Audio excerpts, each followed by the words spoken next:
What's happening? All right. Yeah.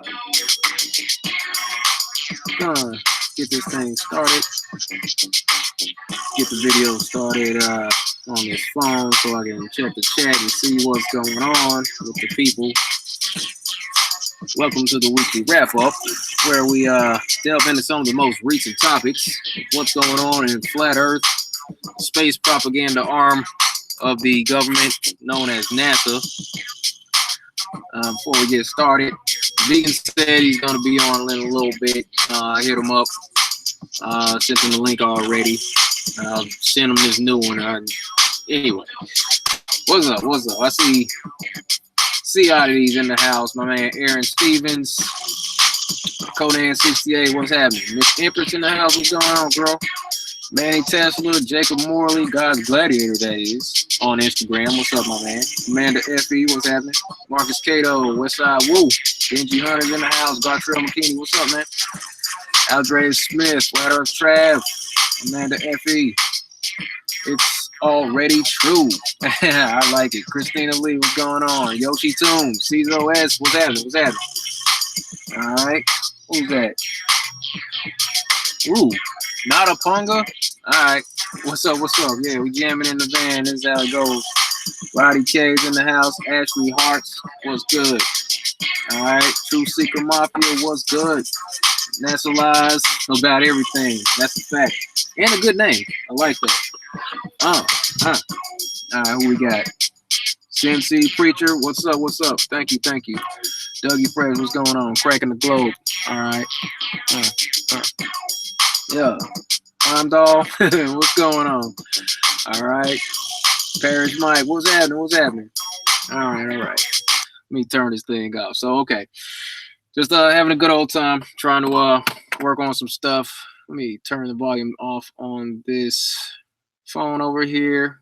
Glad I can interact with everybody. Hope everybody had a great week. I had a good chat with Josh Swift, Authentic Intent, last night. That was a good chat I had with him. I think went kind of long, but that's all good. It was a good time, just chatting and getting acclimated to the situation. We got the Flat Earth Conference coming up next week, and I'm looking forward to that. I'll be doing some finishing touches on my presentation this weekend, and yeah, it's going to be a good time. I hope everybody's having a good time. There's been a lot of stuff going on this week. I don't normally do this. Just made 45,000 subscribers. I'd like to thank everybody for hanging out with me. I really do appreciate it. I do not take you for granted. Appreciate everybody. But yeah, a lot of stuff went on this week, and there's a lot of stuff to cover. So some of it's kind of funny. Some of it not so much, but we'll make light of the situation for the most part because, I mean, it's coming from NASA. A lot of it's coming from NASA. A lot of it's about space. So we know it's a joke. So we'll just clown on that a little bit. All right. What's happening, folks? I see you. Okay, so, yeah. Let me see. So, what's going on? Most recent video, I went back and kind of talked about that situation with the the epic, the picture of the Earth, the moon transiting, and all that. Don't want to get too far into that. I'm waiting for somebody to give me a good answer because I kind of brought out some information that hadn't been considered thus far, if I understand correctly, concerning the time that the satellite left the Earth and how much space that the Earth supposedly covered throughout the course of the hundreds and all that. The whole idea of the satellite not having a base to be able to control itself, because we'll see these videos of, I mean, something's like floating in space and it's just floating around aimlessly. If that's what zero gravity is supposed to be, is like, let me see. Let's say this is supposed to be a satellite. Okay, this thing's floating around in space. It's like constantly in just free flow. There's no up or down in space, and it's definitely not connected to some base. So the idea of one, the satellite being able to zoom in on the Earth from 1 million miles away, which is ridiculous if you actually sit down and think about it. That in itself doesn't make any sense. But then being able to be locked on to the Earth from 1 million miles away with no tripod to rest the camera on to zoom in like that. It's out in the vacuum of space, so the thing's just kind of floating around, free fall and all, like how's it going to lock on if there is no foundation for it to rest on? That doesn't make any sense. And then the idea that the Earth had supposedly moved, like 1.9 billion miles through space from the time that the satellite was launched. And then there was the time in July on the 16th when it took those pictures, did the time lapse and all that, showing the moon transiting the Earth. It was only 1 million miles away. So I'm asking people the question. So if the satellite actually was able to take those pictures and splice those pictures together over the course of that 5 hours, we have to ask the question, and this is something I was contemplating earlier. If in fact that satellite did leave the Earth according to the globe model, now I know this is all BS, so I'm just playing the game, okay? Gotta put out that disclaimer. I know it's not real. I know it's fake. So anyway, the idea that if the satellite left the Earth, is it affected by the sun's gravitational pull? Now, I asked that because what we're told is in this solar system that the sun is at the center, and all the planets, okay, Mars, Uranus, Venus, Mercury, Neptune, Saturn, all Pluto, way out there, is all affected by the sun's gravitational pull. That's what keeps everything in constant orbit, according to the globe model. So if that satellite is affected by the sun's gravitational pull, is the key word there, the sun's gravitational pull, that means it's being pulled towards the sun, right? Because that's what pulling is, right? So if that satellite is being pulled by the sun's gravitation, how is it that it was out in space for 5 months and it was only 1 million miles away from the Earth? So it's either yes, the satellite is affected by the sun's gravitational pull, so it should be heading towards the sun, a lot further away from the Earth, or it's not affected by the sun's gravitational pull. And then we have to ask ourselves, well, why isn't it? Why would that satellite not be affected by the Earth's gravitational pull if all these other planets that are millions of miles further away from the sun than the Earth are affected by the sun's gravitational pull? So I think either way, that one's kind of a double bind. I feel like that's another one of those things where we're like, can we get a straight answer on that one? Somebody told me to actually write out that rebuttal, get it notarized, and have it sent to NASA, and I did a screenshot, or I took a screenshot of the message that the guy sent, and it makes, it stands to reason, because I was just using the numbers that they've given us. They tell us that the sun's pulling the solar system 514,000 miles per hour. They tell us this is the date that the thing was launched. This is the date that the pictures were taken. It's 1 million miles away. Okay, fine. So just using the data that they've given us, I'd like to submit that, that rebuttal. So it just makes a lot of sense, or it doesn't make any sense. I'm saying I think it's all bogus. Satellites are those satellites, those pictures of satellites that we see, they're all cartoons. There's nothing going on out in space. It's all nonsense for the most part. Roddy K, appreciate you, says use the Schwartz on Mega Made. Yeah, I know, right? Because there's got to be something doing a lot of sucking out there. Good Lord. All right, so I'm gonna get into some of this stuff. So let me get started. Let me see. I want to do a screen share. Let me show you what I got going on over here, because there's some interesting stuff to take a look at here. So, not sure everybody heard, but and this is an old article. This is from Breitbart, from October. I want to say 14th. Yeah, 14th of October. Apparently, the movie The First Man about Neil Armstrong is epic journey. the movie about the impossible journey to the moon. It was a flop. Box office fail. Flag free First Man flops.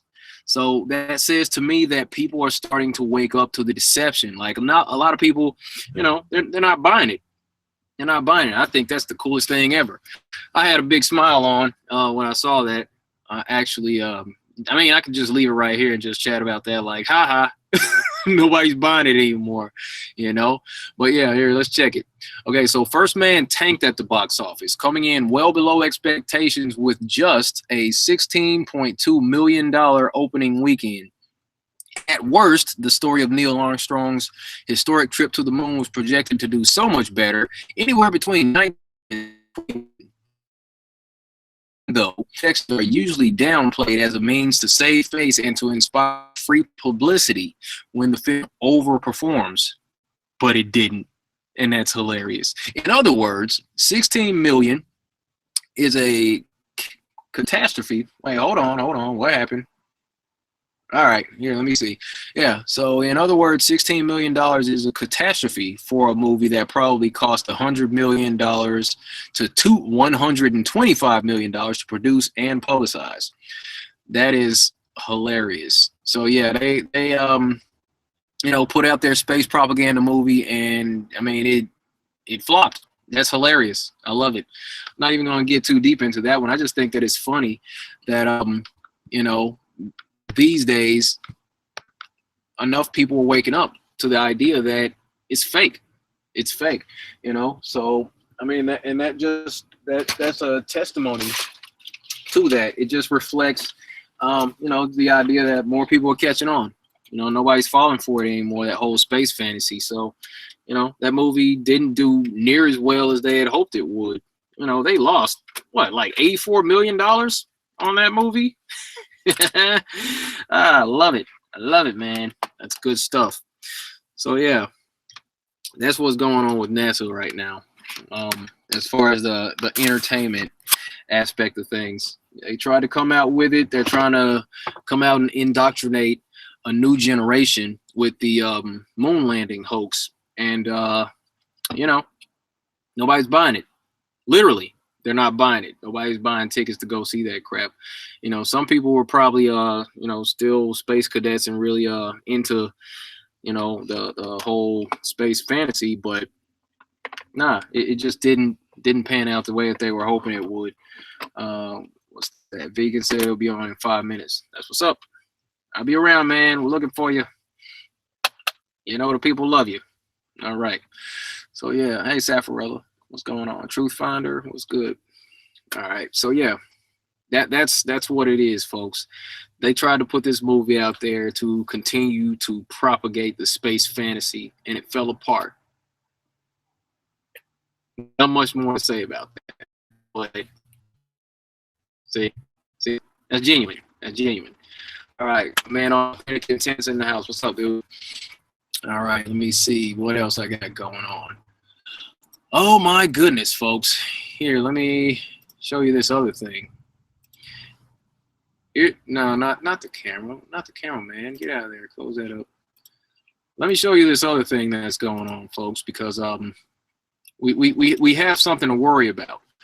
They like to keep us in constant fear. And the fear that they like to keep us involved in, usually based around and particularly asteroid comes close to the Earth. Now, what I did earlier, and this is the most recent story. Okay, it's saying this is from an article that came out this morning, saying that. Let me see now. All right, so yeah, this is from an article that came out this morning. 2018 Viego will fly past Earth closer than the moon. So we can expect giant asteroid tomorrow to be flying past the Earth. Let me see. Should I play this quick video? Yeah, let me run. Our solar system is a vast and fascinating place. Cartoon. Between Mars and Jupiter, we find the asteroid belt. Due to the mighty gravitational effects of Jupiter, these chunks of rock and metal couldn't come together to form a planet, and instead made up a solar junkyard of sorts.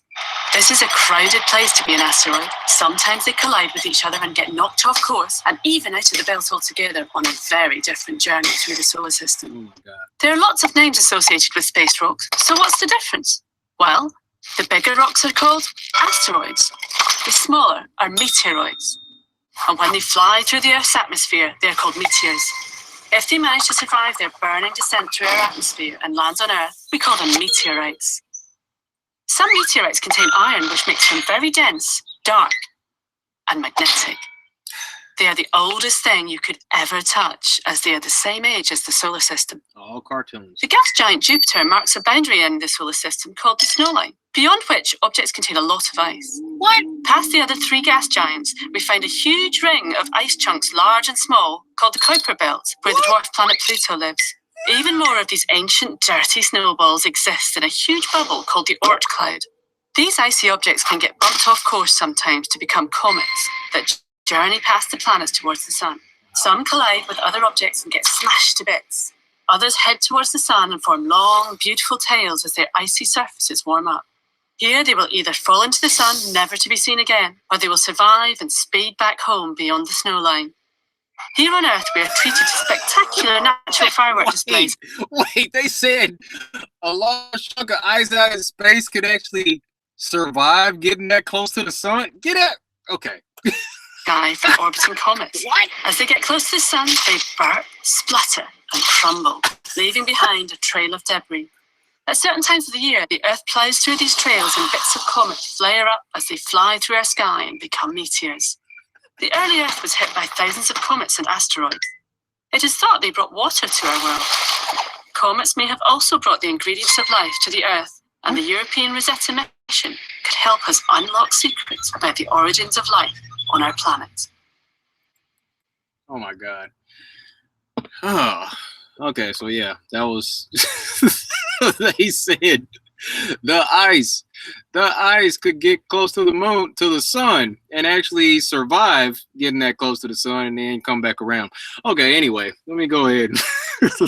I'm saying you all saw the cartoons, man, so that's, hey, globe Earth confirmed right there. Okay, that's it. What you know about that?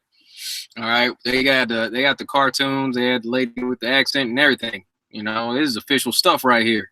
This is where vegan would be like, facts. Right there. Okay, so a newly discovered asteroid that is taller than a house is set to safely buzz past Earth Saturday afternoon.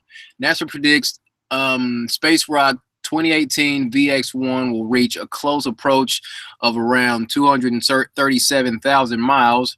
That's slightly below the average distance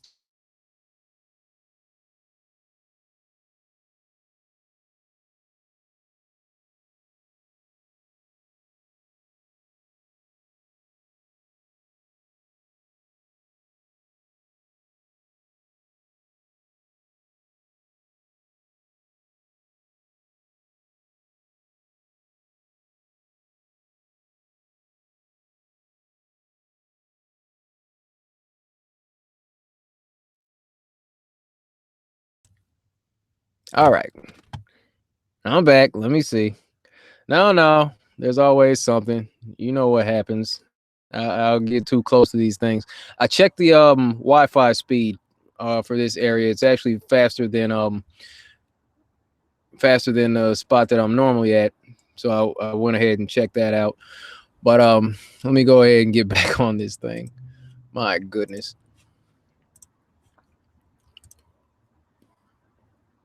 Da. Loving it. All right. Where are we at?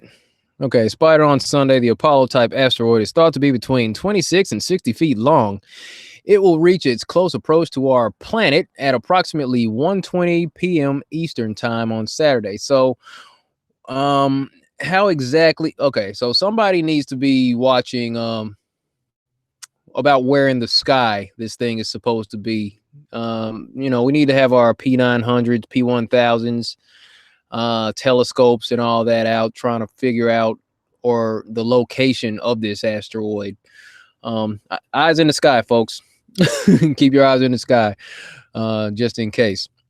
Astronomers with the Mount Lemmon survey were first to catch a glimpse of the space rock, according to the International Astronomical Union's Minor Planet Center.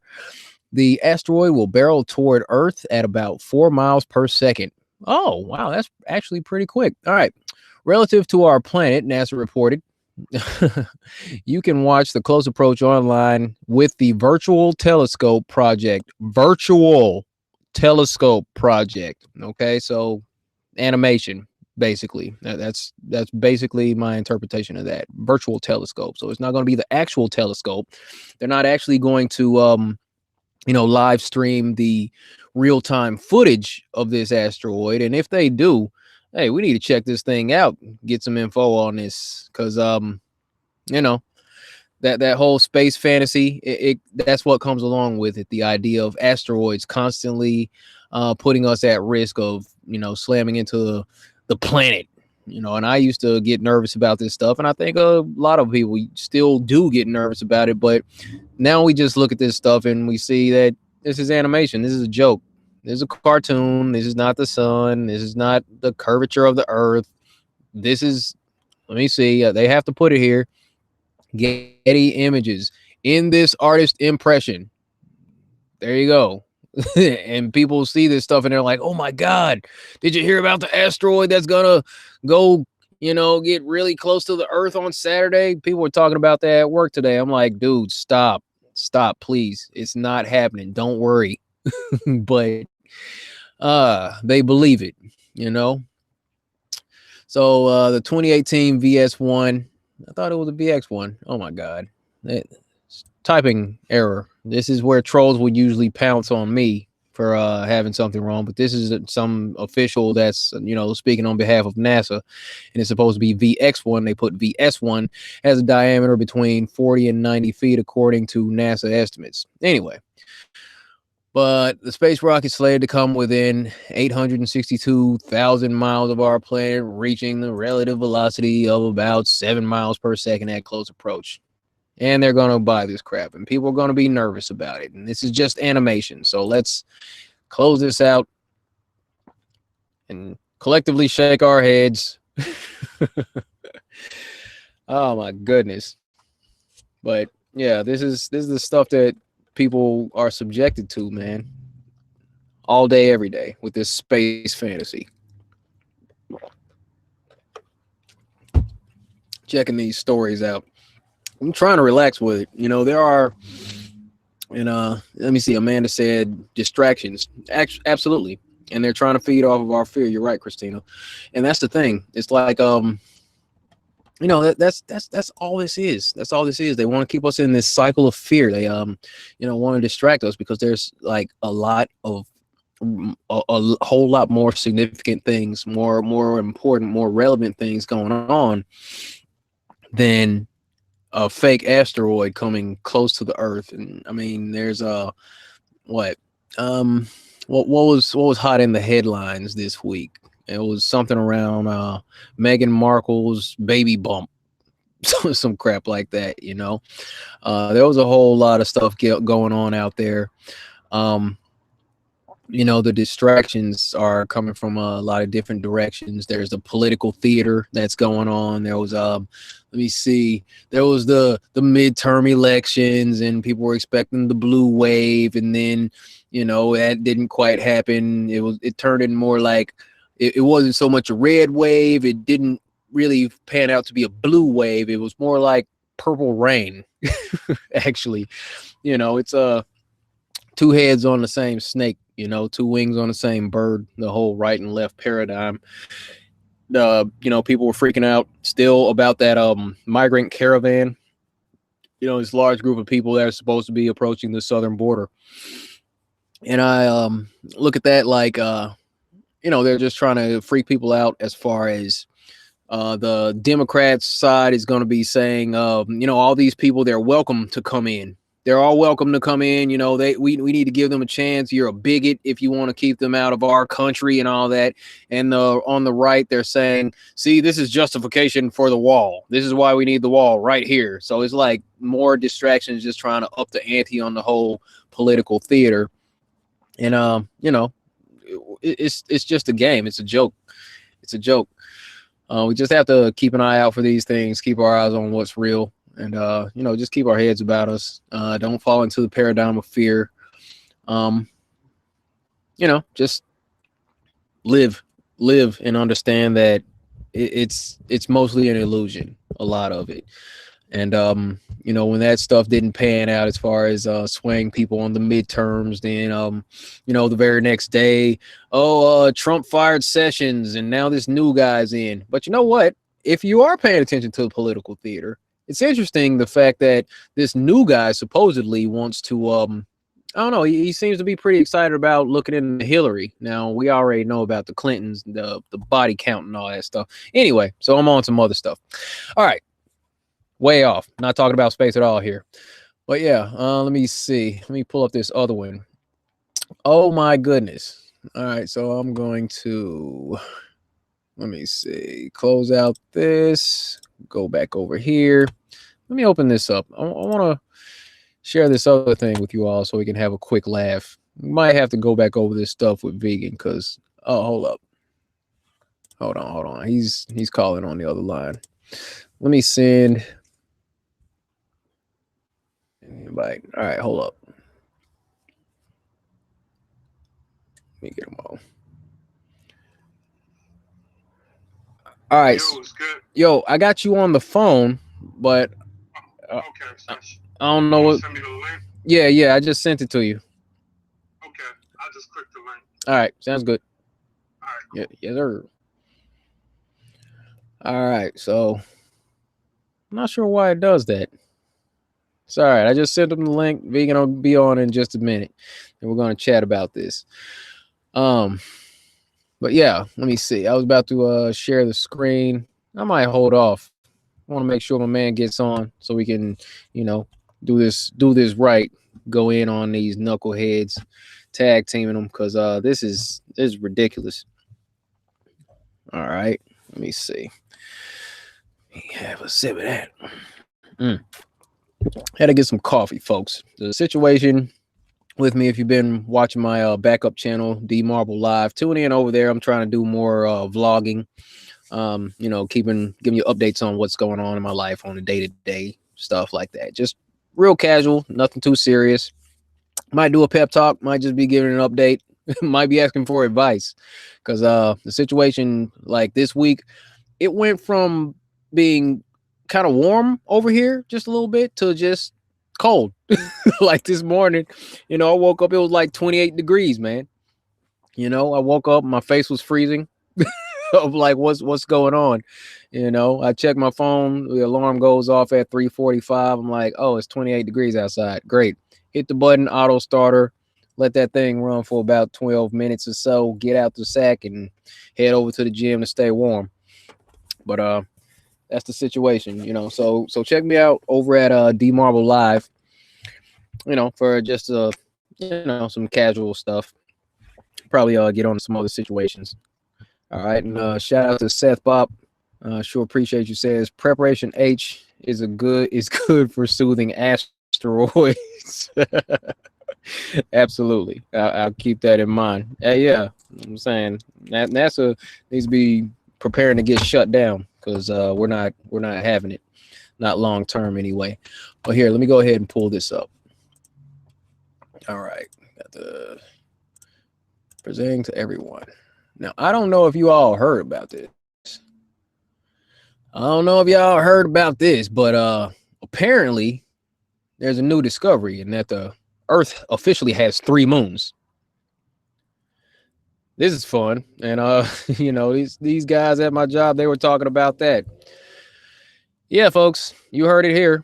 3 moons. That's what's going on. So here, let me get into this article. How many moons does Earth have? Period. I think that's a question, so there should be a question mark there. But anyway, so how many moons does Earth have? This is a question that could be found on a science test at any elementary school in the world. The right answer yesterday is now wrong. The wrong answer today. While Luna remains the only moon we can see when we look up at a clear night sky, it is not alone and hasn't been for some time. Earth has 2 extra hidden moons. National Geographic provides the details. Okay, Earth's moons may not be alone. After more than half a century of speculation and controversy, Hungarian astronomers and physicists say they have finally confirmed the existence of 2 Earth-orbiting moons entirely made of dust. Now, I don't believe that part, but it sounds like they're talking about the other luminaries spoken about in ancient culture, Rahu and Ketu. These translucent bodies up there that affect the solar and lunar eclipses. I believe that might be what they're talking about. Kind of a soft disclosure is what it sounds like. So long before the official discovery, researchers inferred the existence of these moons. It wasn't until 1961 that a Polish astronomer named, about to butcher his name, Kazimierz Kordylewski. Okay. Kazimierz Kordylewski. Sure, why not? KK was able to catch a questionable glimpse. The article continues. The Kordylewski clouds are two of the toughest objects to find, and though they are as close to the Earth as the moon, are largely overlooked by researchers in astronomy, says study co-author Judith. I'm not even going to try it. An astronomer at E. Lauren University in Hungary. It is intriguing to confirm that our planet has dusty pseudo-satellites in orbit alongside our lunar neighbor.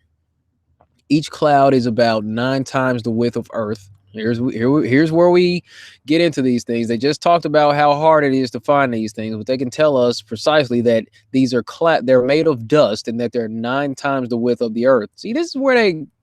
Oh, man. Anyway, while the moons are extremely large, the individual particle are estimated to 2 by 1 millionth of a meter across. Let me read this again. While the moons are extremely large, the individual particle are estimated 2 by 1 millionth of a meter across. That doesn't sound right for some reason or another. Anyway, that makes the formation rather difficult to see. They are only made visible by special camera filters. Okay, and that's what what happens with Rahu and Ketu. Here, let me see. I gotta send this link to Vegan again. Hold up. Let me try this one more time. This is important. I gotta make sure this guy gets on. So y'all was gonna have to bear with me for a little bit. Okay. So let me get on here.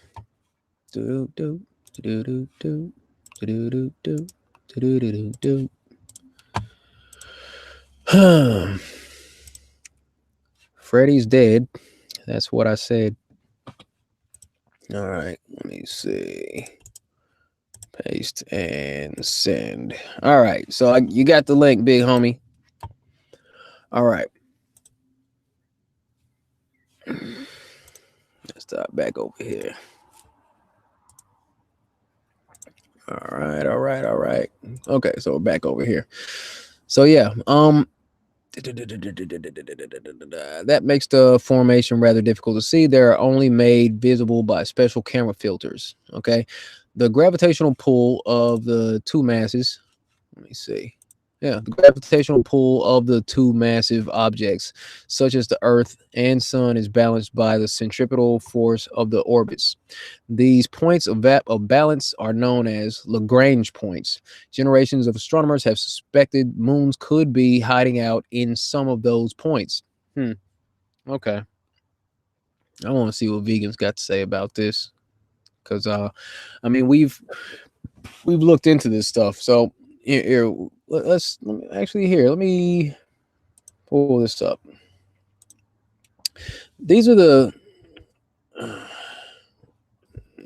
Ketu. Oh yeah, let's it's gonna take me to Wikipedia. Yeah, Rahu Ketu. Actually, here, stop that. Take me to Google. Give me Google. Yeah, there you go. Rahu and Ketu. All right, so yeah, so how to improve Rahu and Ketu, and this is what these entities were said to be. It's like during the solar eclipse, Rahu, I believe it was always depicted as the sun eater, and people would freak out because Rahu was supposedly about to eat the sun and all that. And that's how they explained in some cultures why the solar eclipse would take place, and Ketu would act as the entity that turns the sun or turns the moon into that reddish color during the lunar eclipses. So that's what that's about, and I believe that's what they're talking about. Or they're, like I said, they're trying to kind of do a soft disclosure. So yeah, whenever you get a chance, look into Rahu and Ketu, and it's like the black sun. Rahu is what they call him, and then I'm not sure about Ketu, but yeah, this is what they're talking about for the most part. And then you have the cross reference eclipse, lunar eclipse. So it's like they already know what it is. But yeah, that's what I believe they're talking about with this whole thing. So the whole aspect of adding 2 new moons, this fantastic new discovery. Earth has 3 moons now, is what they're saying. But yeah, that's what that's about. So check into that, folks. I'm not gonna get too far into Rahu and Ketu, but yeah, that's the speculation there. So let me see. Did I really? He said he's getting an error with the link. All right, copy that. Send this one more time.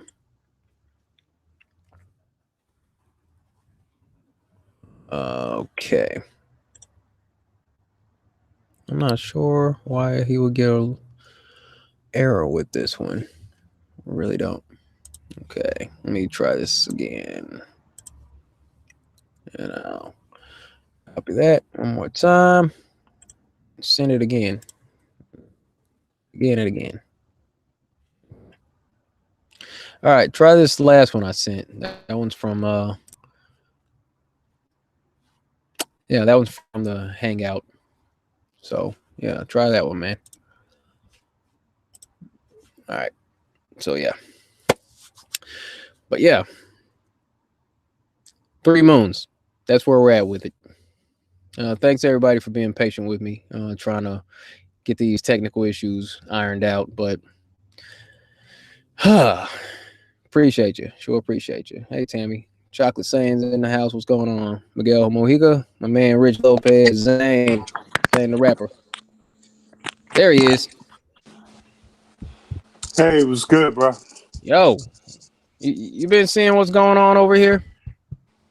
Yeah, I've been listening. Got a little tied up at the job today, so yeah, I can dig it. Yeah. So what's up? What you want to go back over, man? Well, the Earth is flat. Well, that's true. That's definitely true. That's all that matters. Yeah, you were talking. Yeah, you were talking about the movie, how it flopped, and all that good stuff. Yeah. Yeah, I thought that was pretty interesting.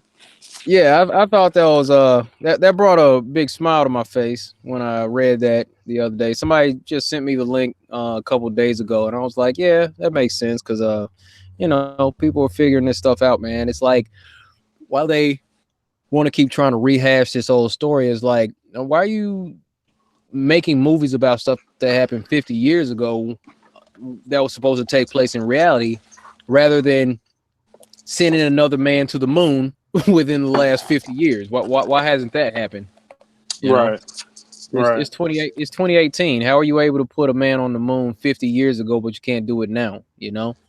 So yeah, it's people got questions. Yeah, it's definitely not rocket science. I mean, it's pretty obvious. And I tell people this all the time. The people that are closest to becoming flat earthers are people that deny the moon missions. Because once you deny the moon mission, you got to go down that rabbit hole. I tell people all the time, the first verifiable evidence, tangible physical evidence that NASA has ever obtained to say that the Earth was a globe was the moon mission. Yep. So if they faked it or people don't believe that they went to the moon, when and how did they actually determine that the Earth was actually a globe? You know, you can't go off of Copernicus and Kepler and all those guys because they didn't have the resources to know the landmass. But when you fly off the Earth and you look back and you see a ball, that's concrete evidence, right? Yep. It's supposed to be anyway.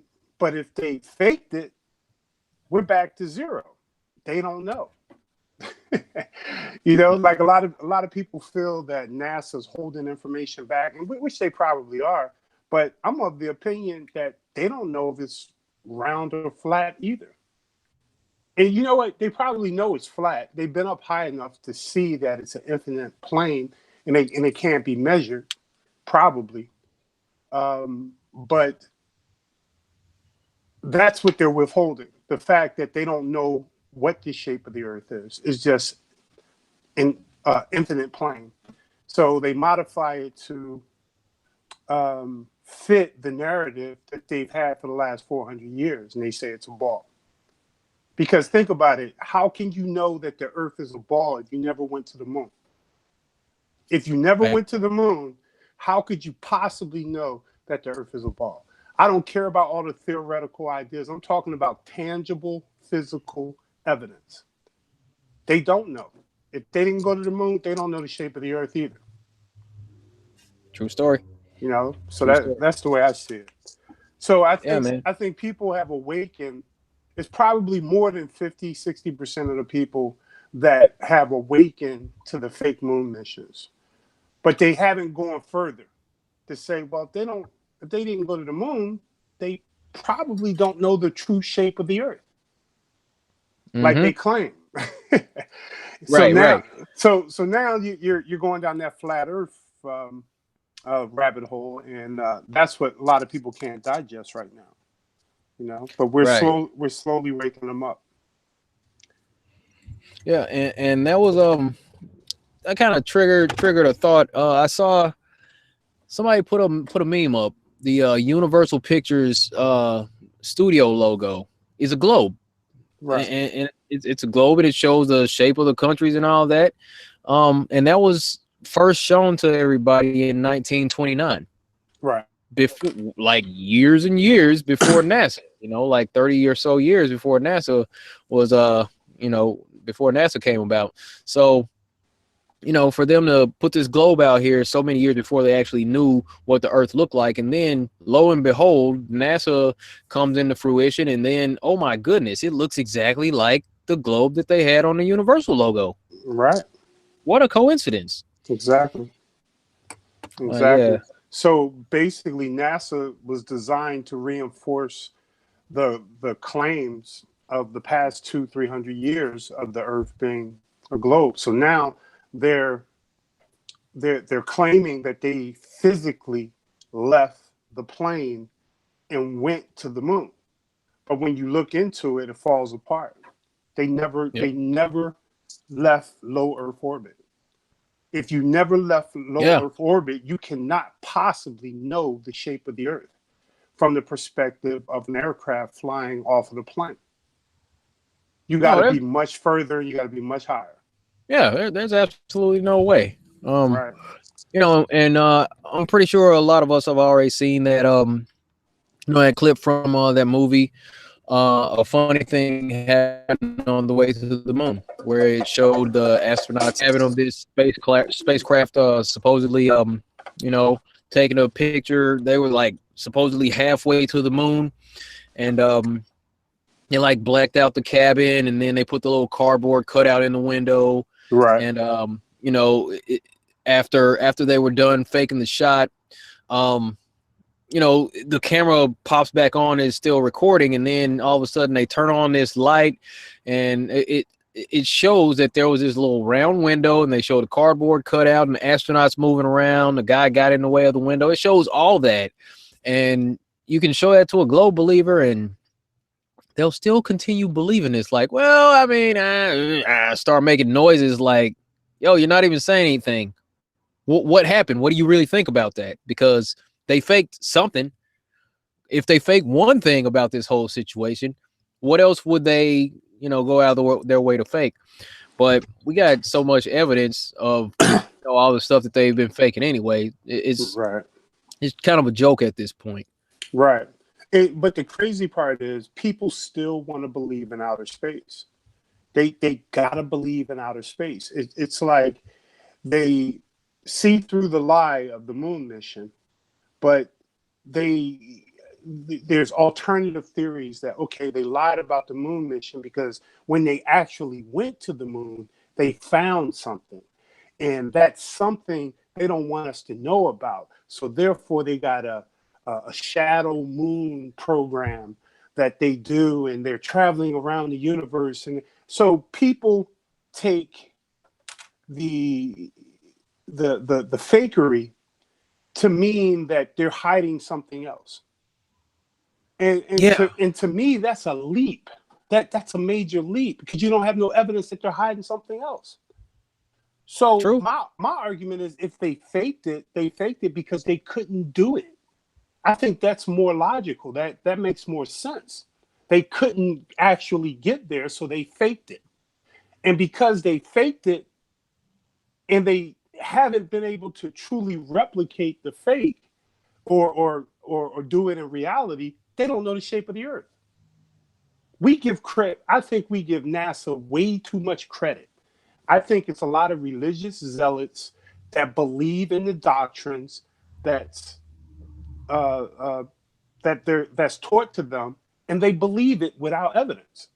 They have no concrete evidence. You know, earlier you were talking about satellites. I really want to understand the logic that satellites truly exist. Why do we have, if satellites truly existed, why do we have cell phone towers? We don't need cell phone towers if you got satellites. Right. You know? Why do we have the underwater sea cables and all that? Yeah, exactly. You know what I mean? Why are we still doing things like that if we truly have satellites traveling 17,000 miles per hour, circumnavigating a globe? Right. You know? So it's all BS, bro. It's all BS, and it's like a religion that people have accepted because we were born into it, because they told us it was true when we were children, but no one is taking the time to hold them to task to say, prove it. Right. All we got to do is say, prove it. And you can shut the vegan warrior up. Just prove that man can create something that can travel 17,000 miles per hour and don't break apart. Oh man, that's all I want to see. Look, I was scrolling. I'm not sure. I'm always on my phone or on my laptop or something, and I saw one of the videos where it was showing a couple of fighter jets. It was one jet fueling midair, you know, doing the thing where, I mean, it's like the jets has to fly really, really level, real straight, real still, and then another jet has to fly in right over them and then, you know, connect to them like that. And however fast those things are going is a fraction of what we're told the ISS is supposed to be going up there, because it's supposed to be going 17,500 miles per hour, constantly falling back towards the Earth, but never really falling back towards the Earth. But some way or another, this thing the size of a football field got up to that speed. But the whole I saw a video of it was something like a Russian cargo craft was undocking from the ISS. I'm like, forget undocking. I want to see some sort of spacecraft go from Earth and then dock with the ISS while it's going 17,000 miles per hour. I want to see that. That's what I want to see. How's it get up to that speed? How's it catch up to the ISS? Come on now. That's craziness. Yeah.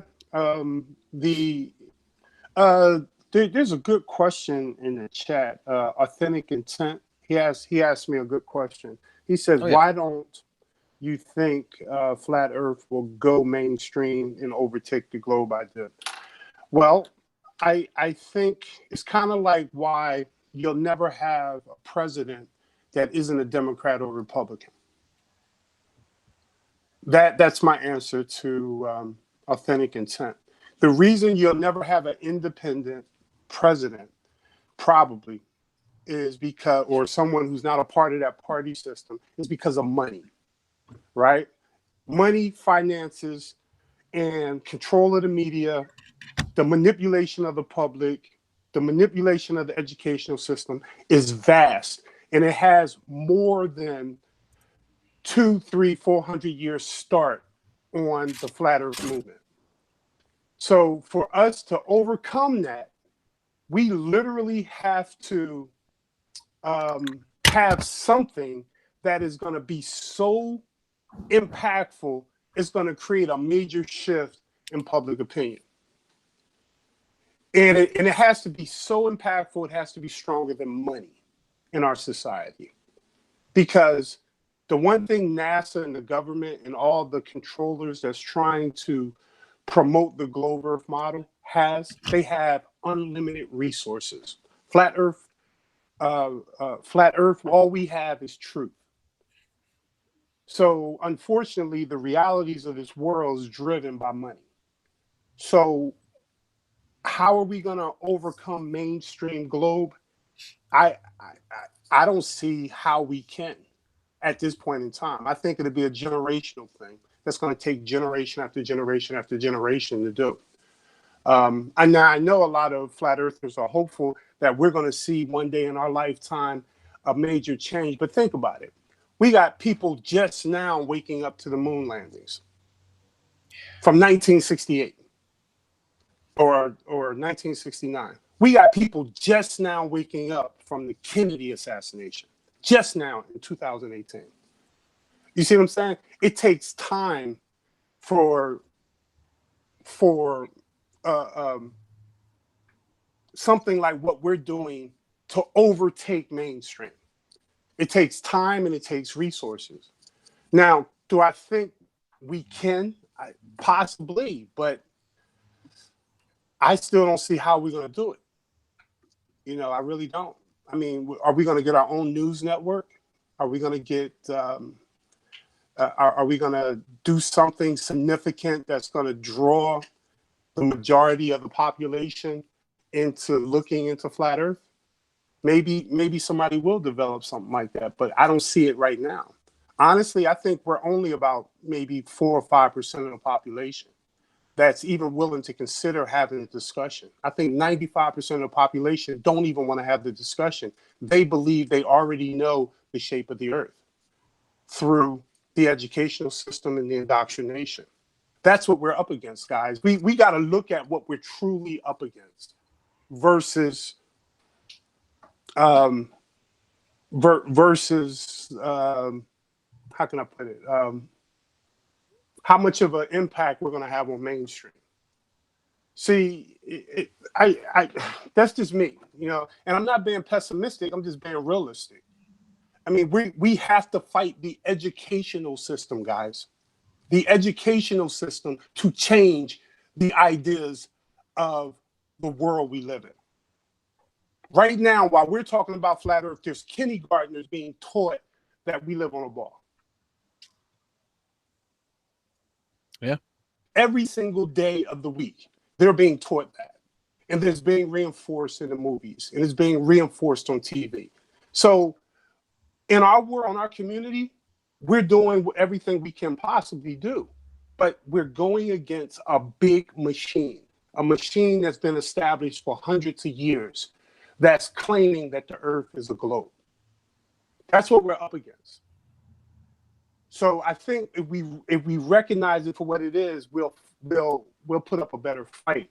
But if we put up these delusions of grandeur that we are 20, 30, 40, 50% of the population, I think all we're going to do is kind of give us false hope. You know, I want real hope. You know, that's just my opinion. You know, I'm not saying we're not doing the right stuff. I think we're doing everything that we can do. But the realities of this, every school in America is against us. Every single school, every single scientist, every single whoever you can imagine that brings information to the general public is against us. That's the reality of what Flat Earth is up against. You know, and we're fighting uphill, no matter how you look at it. I don't think we're at the top of the hill and they're fighting uphill to change our opinion. I mean, to change public sentiment. We're fighting uphill against years and years and years of indoctrination. And somehow we snapped out of it, but the majority of people haven't. And I'm a realist, and that's the way I see it. So I think we are grassroots, and when we start thinking that we're mainstream, we're becoming delusional, in my opinion, because we're nowhere near mainstream. We're nowhere near it. We're not even close. You know. Well, I like to think we're making strides. We're getting close. We're getting close. We're moving forward. I believe we're moving forward. Yeah. But you know what I mean? So we got a 100,000-mile journey. We've knocked out 5 miles. God dang, man. Dude, I mean, think about it. This conversation, give me 20. This conversation has been popping for what, 3 years, 4 years? Yeah, it's been pretty popular since like 2015. Yeah, they have 400 years of this conversation for indoctrination. So I mean, all you got to do is talk to the people around you, and then you'll know how mainstream our ideals are. You know, I mean, True. regular people. You'll find out real quick. You're in a minority. We are a serious minority. The people that don't believe we went to the moon still believe it's a globe. That's how strong indoctrination is. Yeah. You True see what I'm story. saying? Yeah. Moon mission deniers believe it's still a globe. The conspiracy community, right? The people that say 9/11 was an inside job. The Kennedy assassination was an inside job. All those people believe the Earth is a globe. We are a minority of a minority of a minority of people. That's what we are. And I think that's the stuff we should consider when we put together our strategies. You know what I mean? Our strategies to become more recognizable to the mainstream. You know, Right. Never expect any media outlet to show us in a positive light. Never, ever expect that, because that goes against the entire agenda. Yeah. Well, at least we can be surprised if they are even-handed in their reporting of Flat Earth. Right. Sometimes they are, man. Sometimes they are. Most of the time it's negative. Some of the times, not so much. It's just a matter of if people are ready, and some people are ready to see this thing.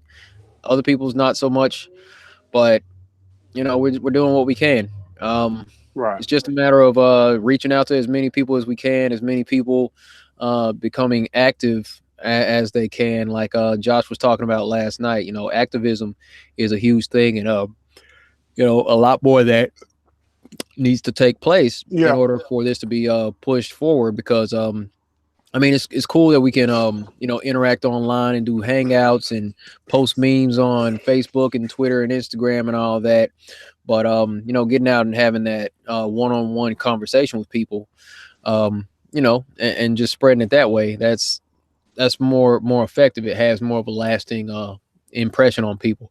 Yeah, yeah, and I got a taste of that with the veganism thing. You know, we used to go to slaughterhouses and do all types of stuff, and it has brought light to the veganism movement.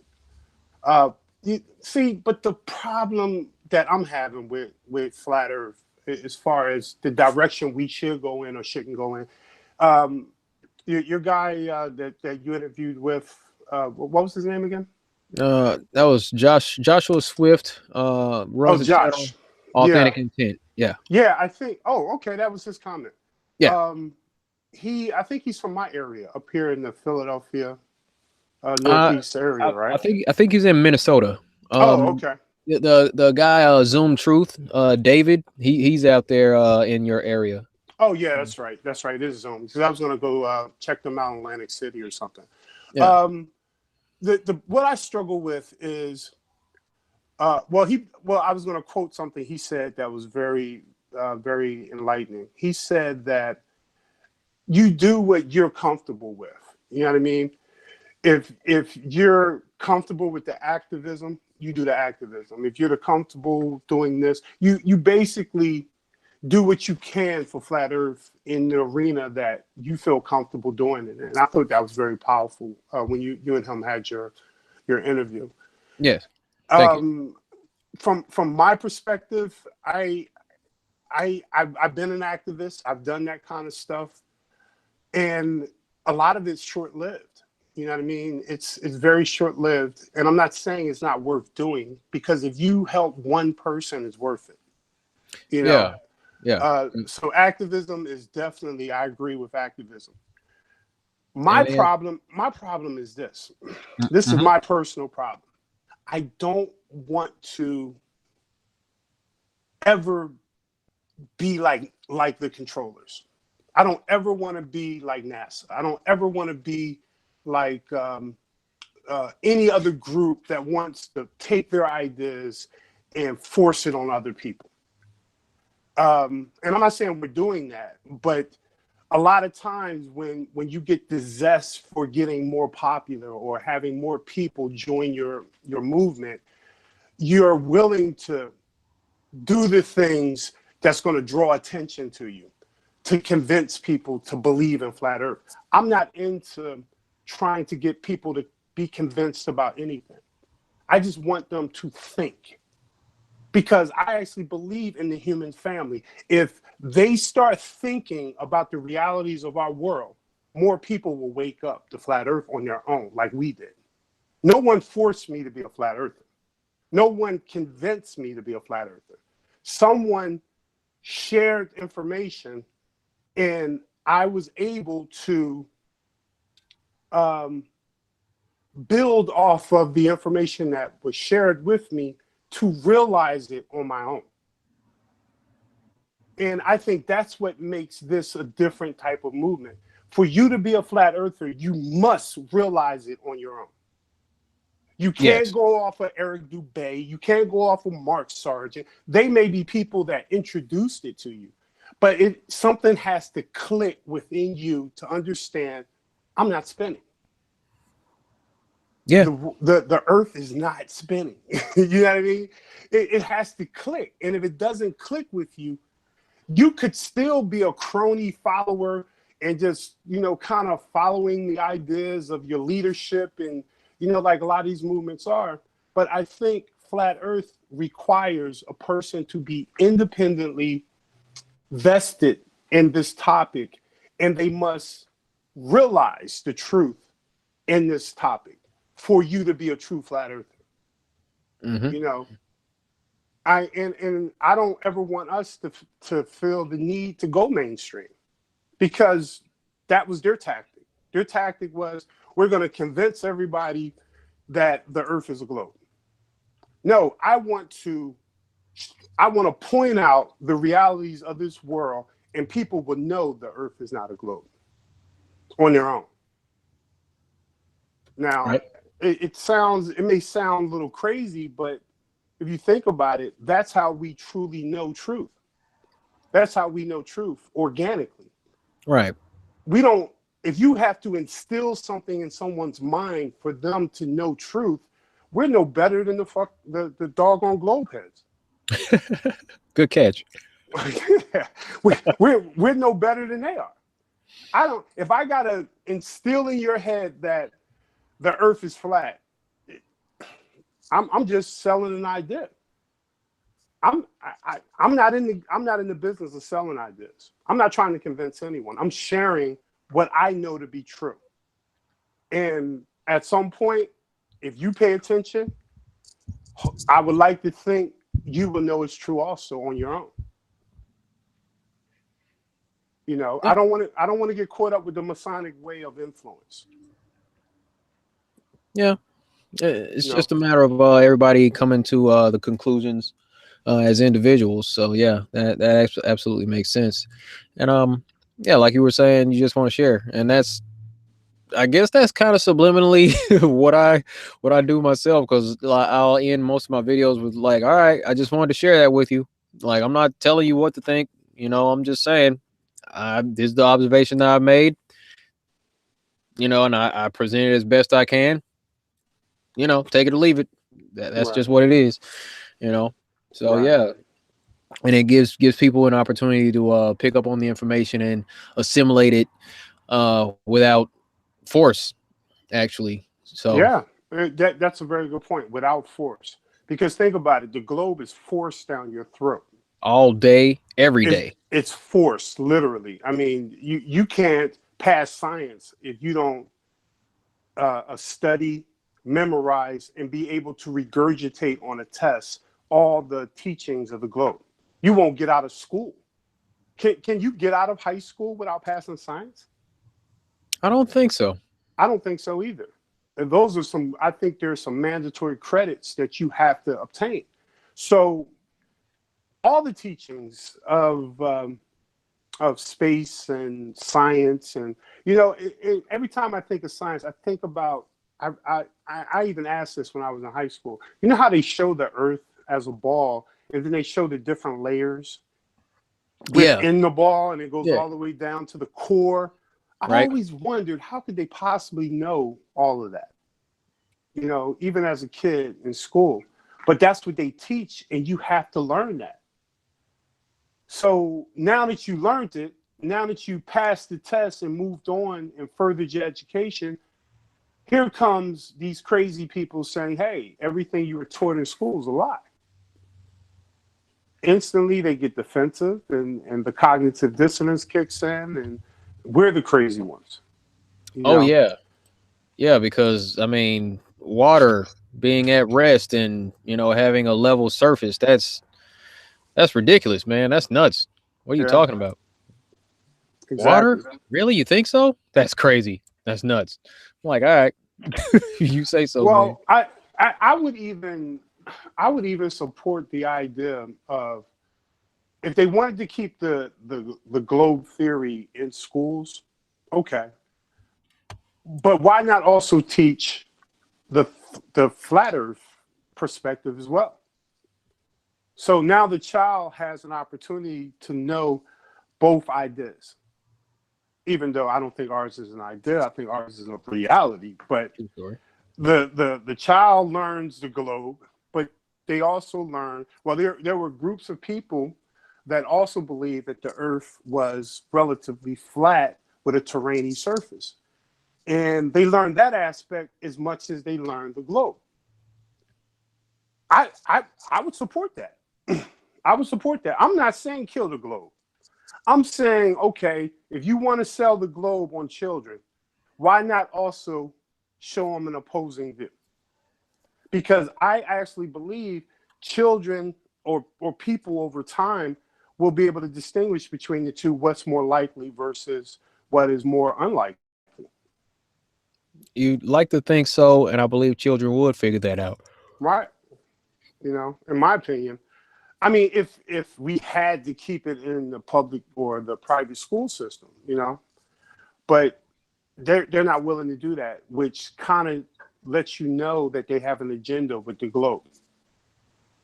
You know, their agenda is to teach exclusively this idea. And that's what they've done. And they've done it for hundreds of years. And And now we're in a place where some of us have awakened. And how do we go about sharing the truth that we know to be the truth with people that have been indoctrinated with the ideas of the globe? How do you do that? Well, I say the only way you can really do it, in my opinion, this is my personal opinion, is if you do it organically. You share, you lay out some things to get people to think, and then you step away.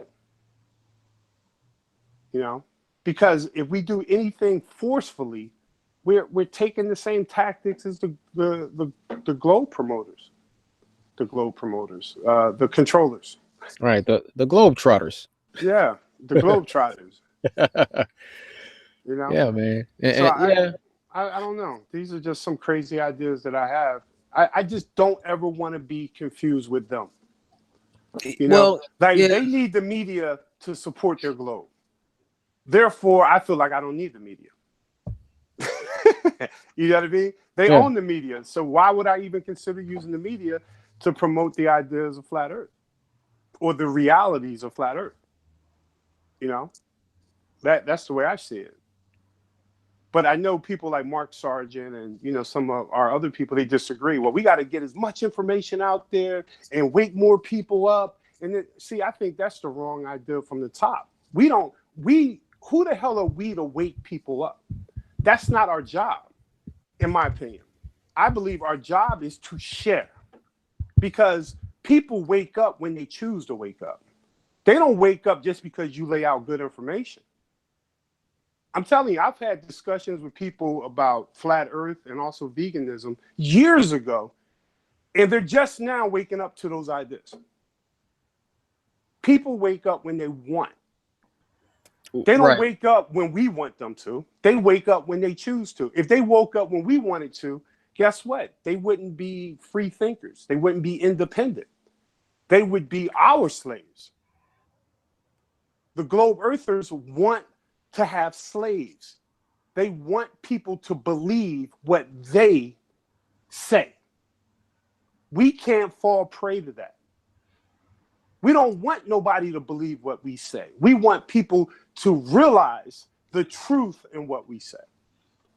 And the only way they're going to do that is if we do it organically. We don't need the media. We don't need billboards. We don't need any of that. We need to make human connections with people to share what we hold to be true. And over time, they'll wake up. That's what I think is real. I think everything else puts us in the same category as them. They're fighting for influence, so now we should fight for influence. I don't want to influence anybody. I just want to share. But we're right.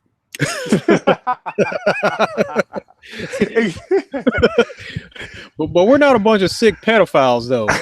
So you know, I mean, we're gonna have to agree to disagree on this one. Look, you lost me when you were talking about, yeah, we're not trying to kill the globe. I was like, nah, son, I'm trying to kill the globe. I'm done with this globe. You want to get the shotgun and blow it away. I'm like, nah, I'm like, globe. Yeah, kind of like what Jaren does before his videos, where he just blows up the globe. Yeah, man. Yeah. No, I'm like, but we're right. Nah, man. We're having a positive influence. They're trying to keep us in a mental prison. We're trying to set people free with this stuff, man. Nah, right. Heck no. They're lying to us to keep us enslaved. We're trying to give them truth. You said we're giving them truth. The truth is going to set them free. And that's what we're about. You know what I'm saying? So I feel you, but I want you to think about this. Yes, no sir. one is free until they choose to be free. This is true. You know what I mean? Yeah. So it's kind of like we can go into the cave and we can unlock everybody's chains, right? And then we tell people where the exit is. And we start walking to the exit, and the people that choose not to go out that exit because they're afraid or whatever the case is. Yeah, it's dark out there. We can't force them out the cave. You know what I mean? It's kind of like Plato's cave, that whole idea of Plato's cave. They have to want to walk out there. you know, and I think that's true freedom. True freedom is when you choose to take that step to see truth. You see what I'm saying? So that's Yeah. why it's so hard for us to convince people. I mean, or so hard for people to see our point of view is because a lot of them just are not trying to be free, open-minded to what we're talking about. They're not even trying. Yeah. And that's kind of sad, actually, when you Well, think of it. it's choice. You know Yeah. what I mean? If I'm comfortable being asleep and you're shaking me, say, no, wake up, wake up, wake up. You're like, leave me alone, leave me alone. I want to stay Right. asleep. If Yeah. that Yeah. person wants to stay asleep, it's like, okay, well, when you wake up, I'll be here. You know, Right. it's kind of like the Matrix where Neo made his choice, right? Hmm. And when he made his choice, he went through the process. And when he fell into reality, the people that was there to support him was there to catch him and guide him into reality. I think that's our true purpose. Our true purpose is to guide those who want to know truth, those who are open to the realities of this world. Well, that's who we're gonna attract anyway, though. You know, it's like um the new thing going around on the internet is NPCs, and it's like in video games where there are characters that it's like in a game you got the main character that you're running around, you're doing this, you're opening doors, you're fighting people and all that, and then Right. there's these background characters. It's like you can walk right past them, you can bump into them, hold a quick conversation with them or try to, and they're all going to say the same stuff. It's like they got a programmed amount of responses that they're going to give you, much like the Glow Believers. And those are called NPCs or non-playable characters. Right. And like the same thing happens. Like I'll watch Josh doing his activism, or I'll be watching Zoom Truth. I'll be watching David doing his activism, and some people will walk right up to them with their banner, and other people will just continue walking, and they'll like look and they'll just keep going. But the ones that are interested, they'll stop, slow down, and they'll engage. So by being out on the street, by putting yourself out there, you're gonna attract the ones that are ready to at least ask the question, because if they're really interested, or if they're genuinely wanting to see what's going on, they're gonna slow down and they're gonna say, well, wait a minute, what are you talking about, flat earth? So it kind of does, it can work either way, you know what I mean? Just by being out there and exposing yourself to these people, you know, a lot of them are going to walk by, but the ones that are ready to wake up will slow down, and they'll start looking at the banners, and they'll want to have a conversation, and they might be like, all right, cool, thanks, man. I'll check you out, you know, something like that. I mean, so that's, you know, that's a possibility, right? It can work either way, you know. Right. Right. And I'm not against activism. You know, again, I was an activist for a long time with the vegan stuff. And there's people that are going to beat the horns when you're holding your sign out there. There's people that's going to stop and support you and stuff like that. And it's all great. My thing is, I don't think we should ever use force. Yep. You know, force indoctrination to get people to see what we're talking about. Media trickery to get people interested in Oh no. you know, those kind of things. Because, I mean, we sit back, we criticize the media, but then we go after the media to ask them to cover us on a topic that they're deceptively keeping away from the public. I mean, Right. it doesn't make sense to me. I mean, Fox and CNN and all of them, I don't want anything from those guys. I think they're a part of the problem. So, but many of us, we have in our minds, we can't spread the flat earth truth without them.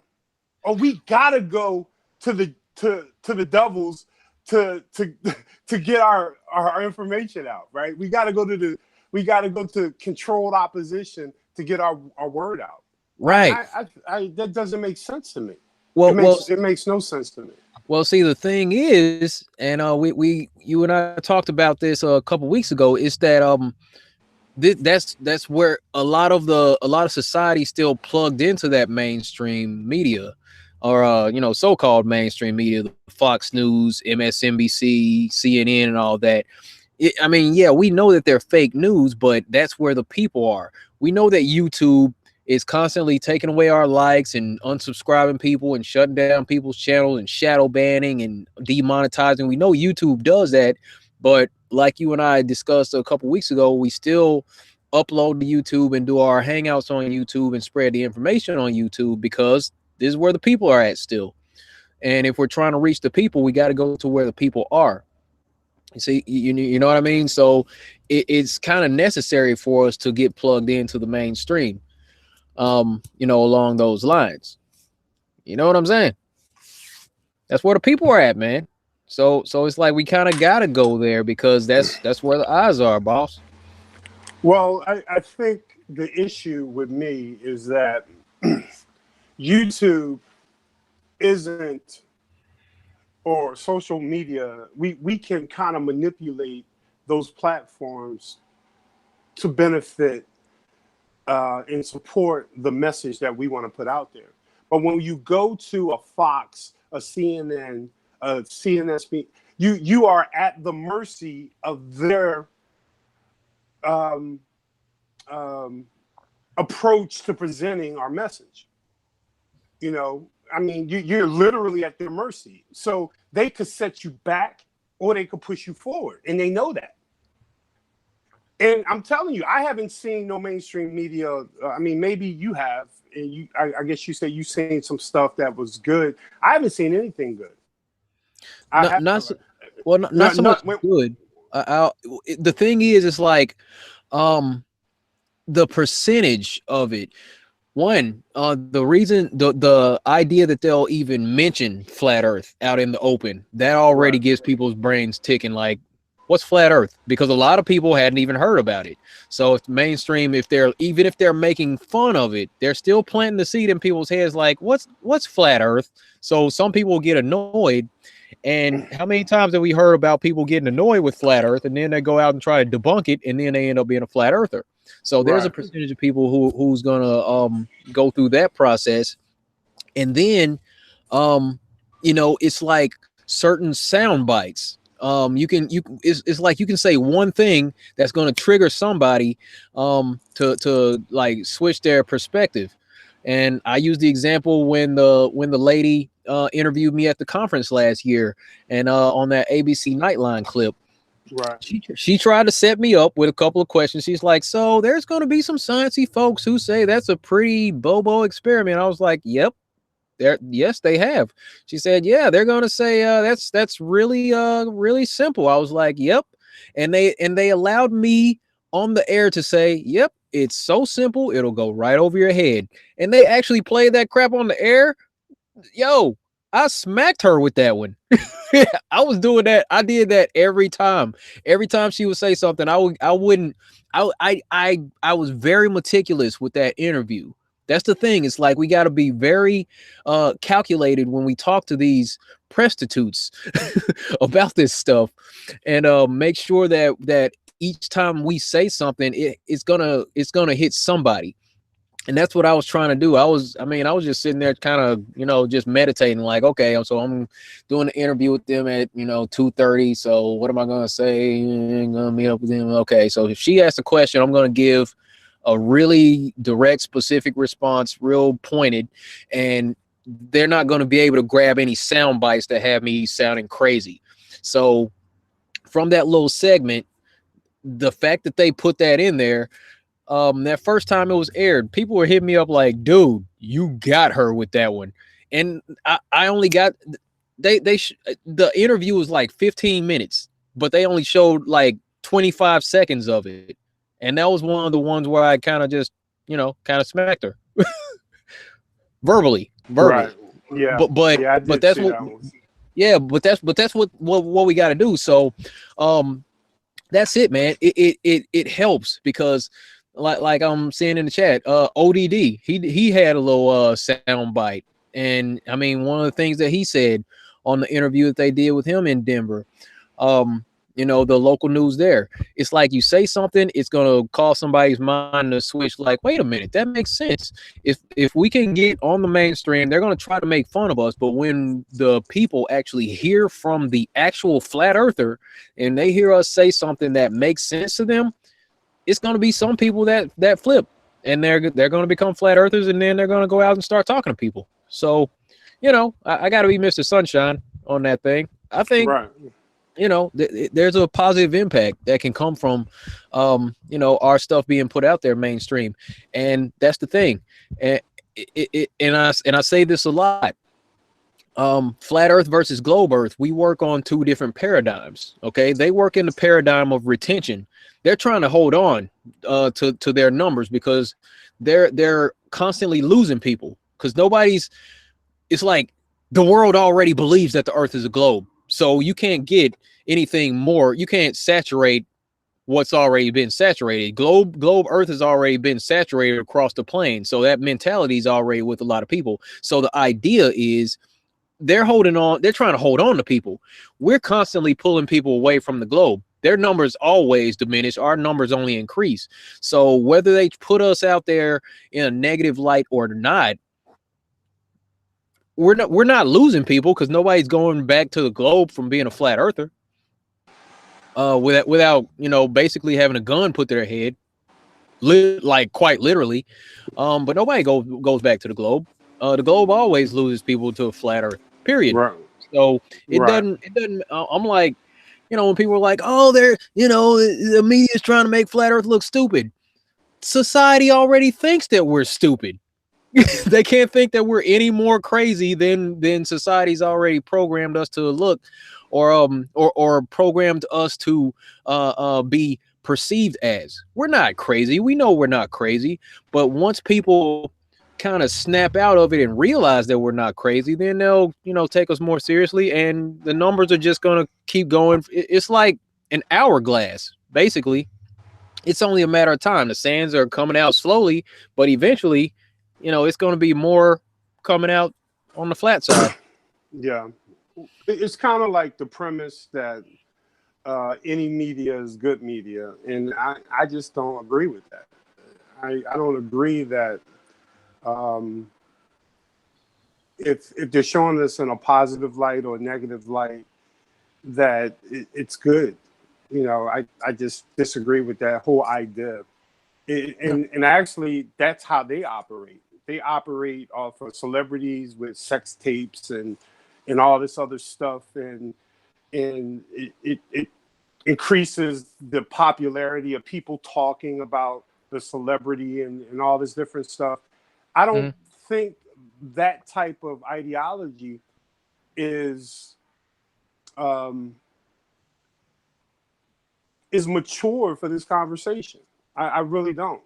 I think, again, an organic approach is the best approach, because not only do we want more people to engage in this discussion and realize this on their own, we want people that are going to, like you say, share it with others and be able to do it intellectually and proficiently. You know, I mean, I've heard some flat earthers talk about flat earth, and I cringe. Me personally. Every time I hear someone say, it's kind of like a pizza, it's kind of like a plate, it's kind of like this on a, you know, on a program, or, you know, just in a general discussion, I cringe, because we don't know that. We don't know that. We're putting forth, and this goes to, you know, what me and you talked about in the past. It puts forth the ideal of a model. We don't have a working model. We don't. But we act like we do. So now they have something to point at and say, well, all flat earthers think it's a dome. All flat earthers think it's an ice wall. All flat earthers think this. And I'm one of those flat earthers that don't agree with none of that. I'm not saying it's not true. I'm saying we have no evidence to support that it's true. Because when we put forth ideas that we don't know is true or not, we are doing exactly what they do. Right. They don't know that the globe is a globe. That's a theoretical idea that they're passing off as truth. Then we turn around and do the same damn thing. So now it's two theories. No, you know what it is? It's two religions arguing against each other. That's what it is. Right. And I'm staying out of the religious game. I know the earth is flat because it's the only way we experience it. Absolutely. I don't experience it as a plate. I don't experience it as a ball.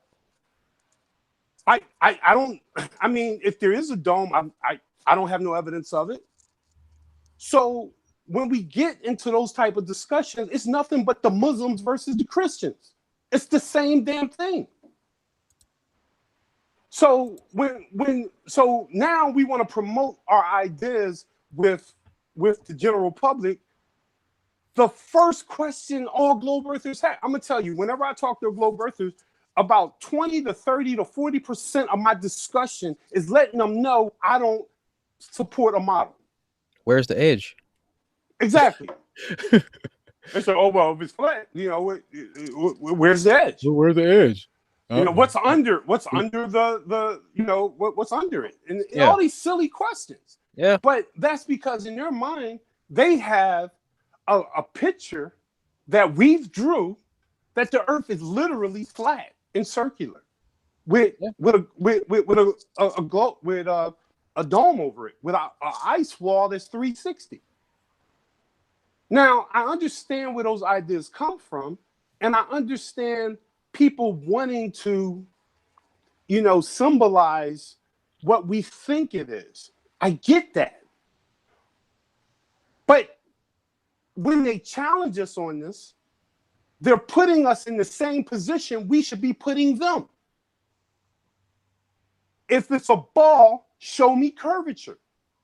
Explain why people in Australia are upside down, and so forth and so forth. The burden has to be kept on them because they're passing it off as truth. So now we're passing our motto off as truth. So now they put the burden back on us. Again, it's the Christians arguing with the Muslims.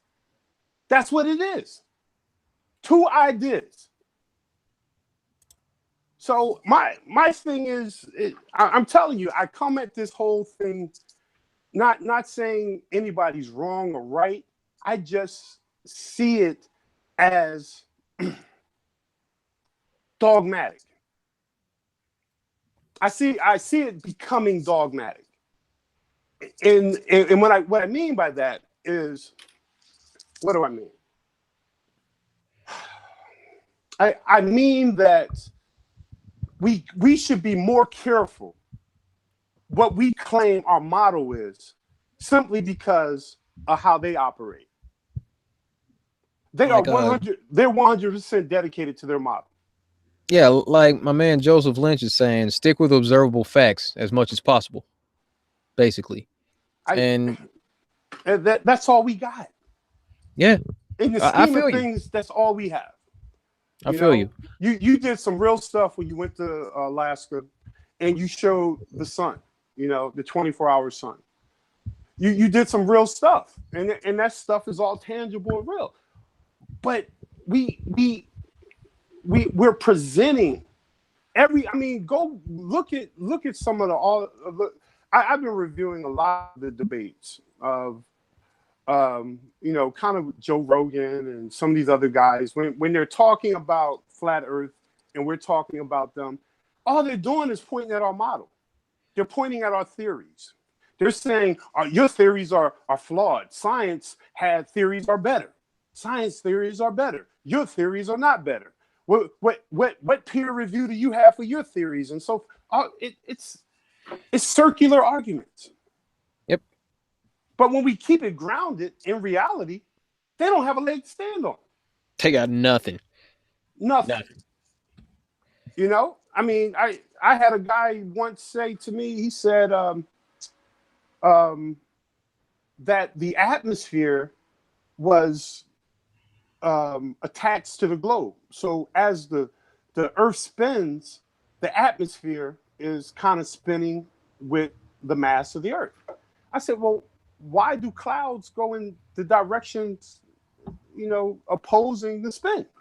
Oh, look, I've got time lapse of layers of clouds. It'll be one layer down here and then another layer, and they're both going in opposite directions. Exactly. I got time lapse of that happening. Like, so how does that work on your globe? Exactly. So his argument was that the atmosphere is Velcro to the Earth. I said, dude, that's not true. The things in the atmosphere goes in opposition of the spin of the Earth. Right. So his comeback to me was, well, how does it work on your flat Earth?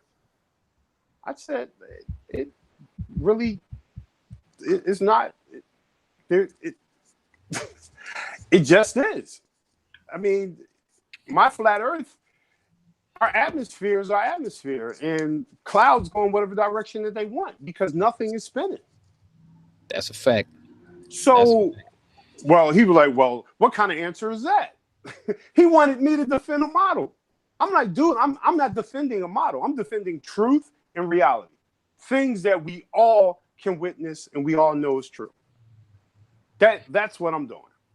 Yeah. Now, if you try to get me to promote an ideology, a theory, I'm not going to do that, even if I believe it.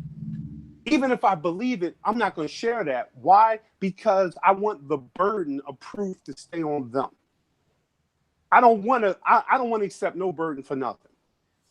I have no problem saying I don't know why the sun goes from point A to point B. I don't know. I think it's just the way it is in nature. Yeah. I don't think man is meant to know everything. No, not at all. Not at all. I like being me because I like go out and actually test this stuff, and I'll bring it back, and somebody can talk to me about a lot of stuff, and I would say, well, from my observation, this is what happened. Well, how do you explain this to the sun? Well, I'm like, well, when I went to Alaska, I got a time lapse and I kept the camera locked on the sun for 24 hours at 2 different locations, and that's what I saw. The sun does make a 360. I sat there and watched it. I got it on video here. And I pulled out my phone the other day and I showed a guy. He was like, damn. You know what I'm saying? It's like I flipped one guy quick. Like there was no resistance because I just, had a real cool approach. It's like we were at the job just taking a walk. And I was like, you think that's weird? He's like, what? Like we can see the moon right now. He's like, I have wondered about that. I'm like, don't you find that odd that we have the sun over there, the moon's right here? What do you think the people on the other side of the planet? What, you think they're just in complete darkness right now? They don't have the sun or the moon. Isn't that crazy? He's like, I never thought about that. A lot of people don't even look up. But I mean, just like casual conversation like that can flip somebody. So, it's cool to be able to give your own experience. That's why I like having a conversation with people, because I can just tell them, well, this is what I did.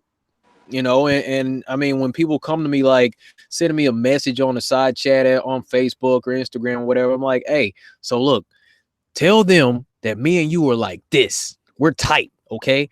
Tell your wife, my buddy D actually went here and he tested this out. Tell them that we're like, you know what I'm saying? Like, you know what I'm saying? You could tell them that me really well, and tell them that your homeboy went out and did this and made this observation and whatnot. And, just use my experience as your experience just the same, because I do this stuff to bring it back to the community so everybody can like see this stuff through my eyes just the same. Cause I just go grab this information and bring it back I'm like, use it. I don't care. Put it in a video, put it in a compilation. I don't care. But, I just want the word to get out, man. Yeah. I'm running my mouth. One second. I gotta do some shout outs, man. There's been some super chats. I want to say thank you to Carlos Pagan. Appreciate you, man. Thank you, China Miss Jones. Authentic Intent, man. I really appreciate you. He shouted out when I'm going to be doing the presentation at the conference next week. And then Midi HC, appreciate you, man. Thanks. So Biggin, I see you kind of fired up. I wanted to show you one more thing that might send you over the edge. I'm not fired up. You know me. I'm always passionate about this topic. All right, let me show you this one thing. Yeah. See if we could oh my god. You laughing already. Oh man, cuz this is ridiculous. Surprise, surprise. NASA has plans to probe Uranus in search for gas.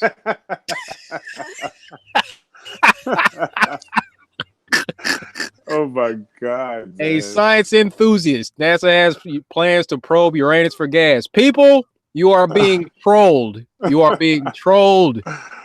Say it slowly. Say it slowly. NASA wants to probe Uranus for gas. Okay.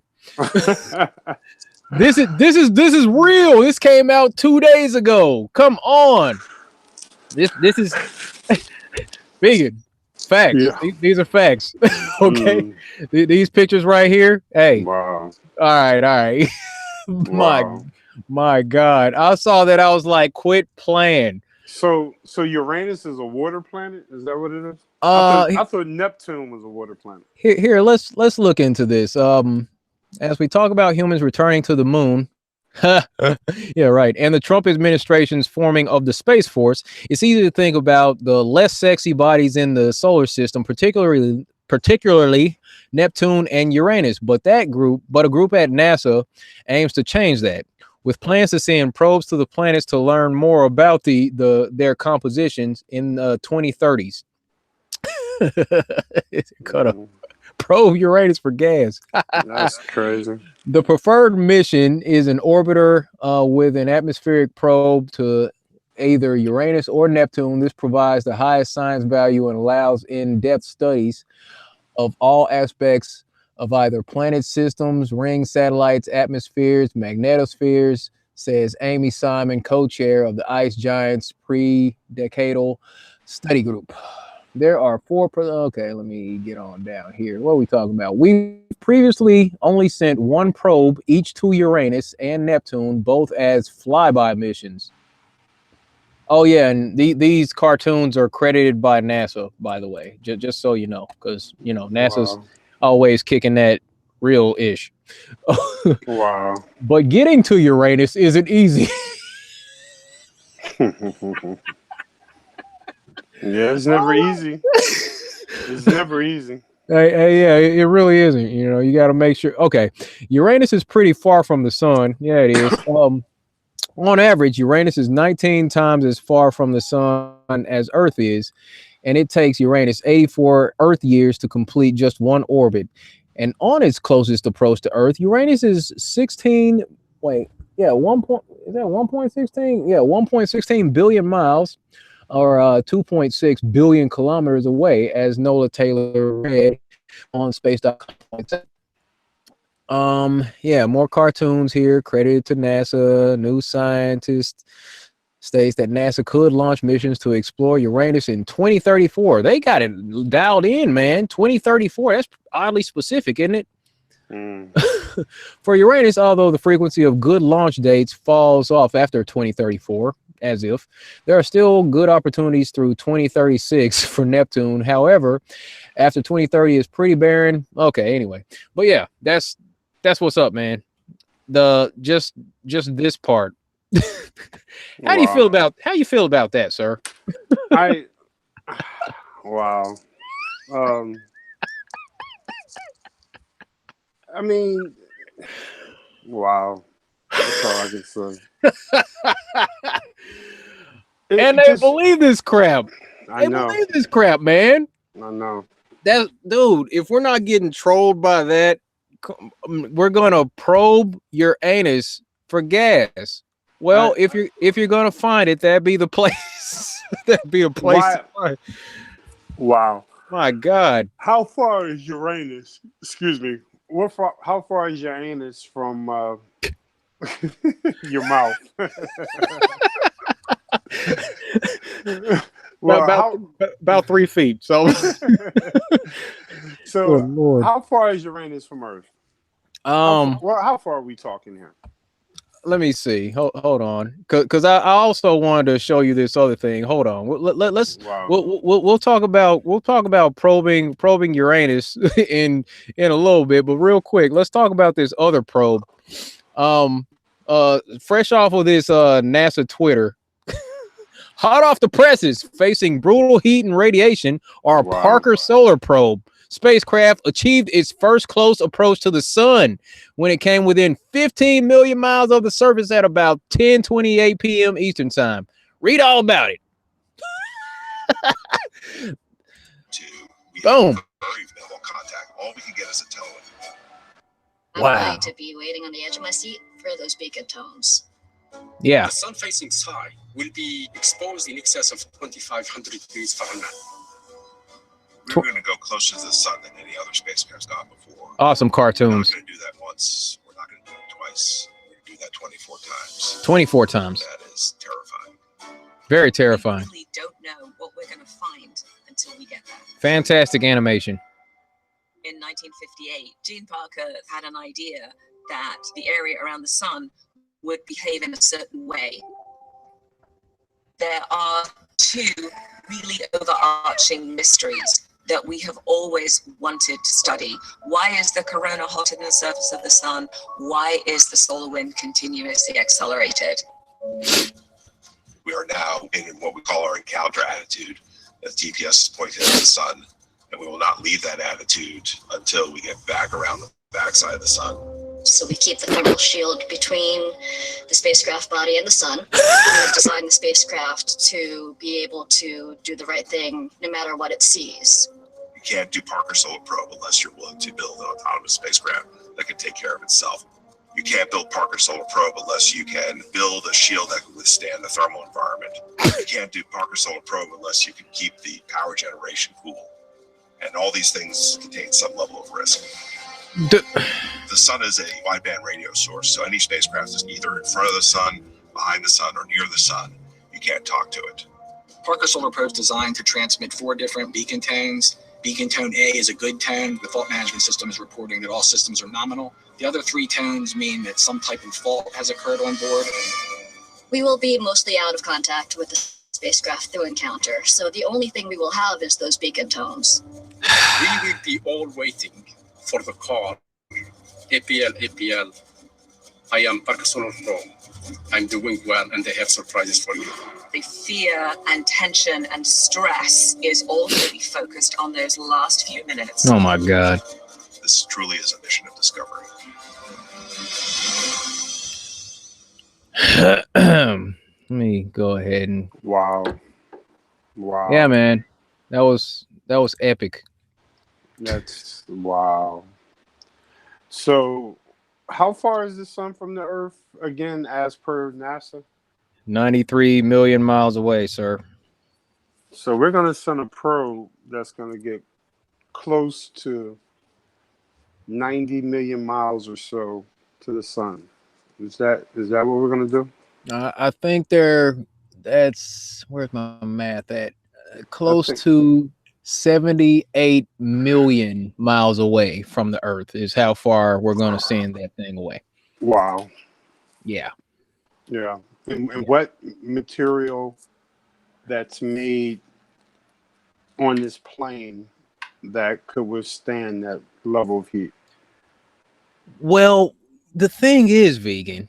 You see, hold on. Wait. They got some special metal or some, you know. You see, vegan.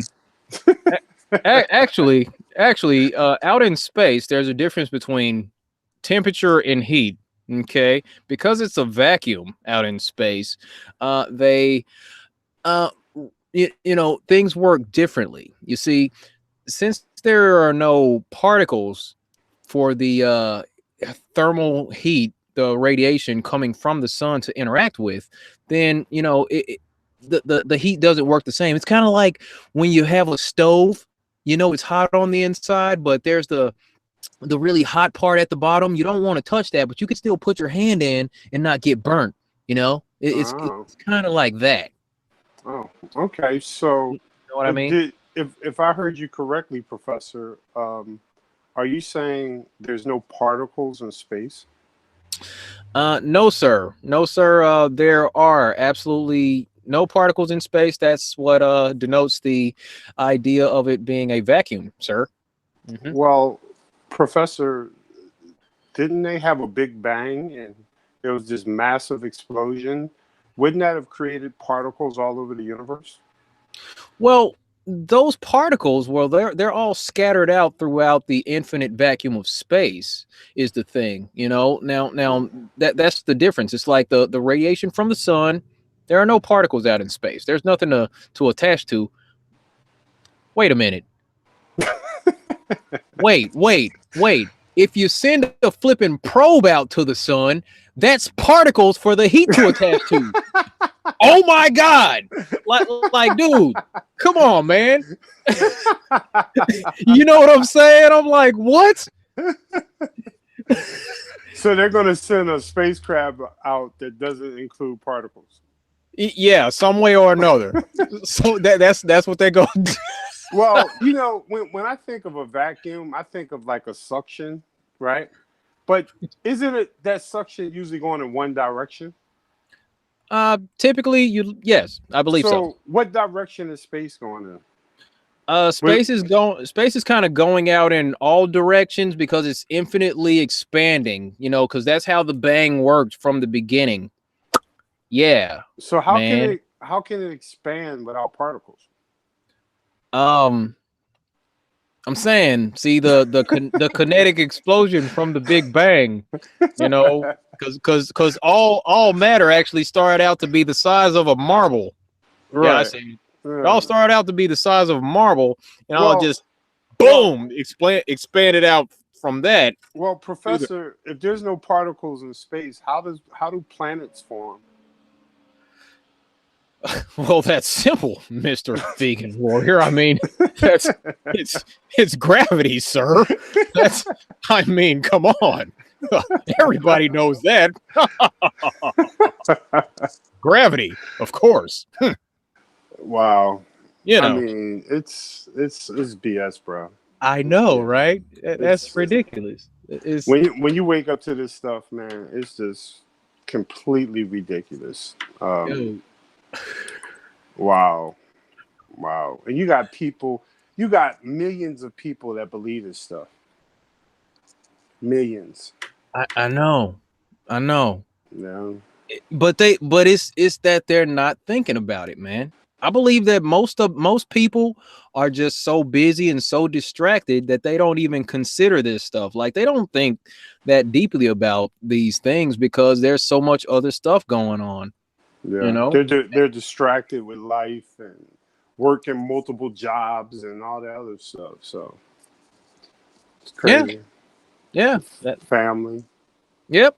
The social obligations, then they have their family obligations. You know, people have their religious affiliations. They got, you know, their kids are playing these sports and all that, and then they gotta get away from the family life for a while, go hang out with their boyfriends and at the bar and watch the games of the men in tights chasing a ball around a field.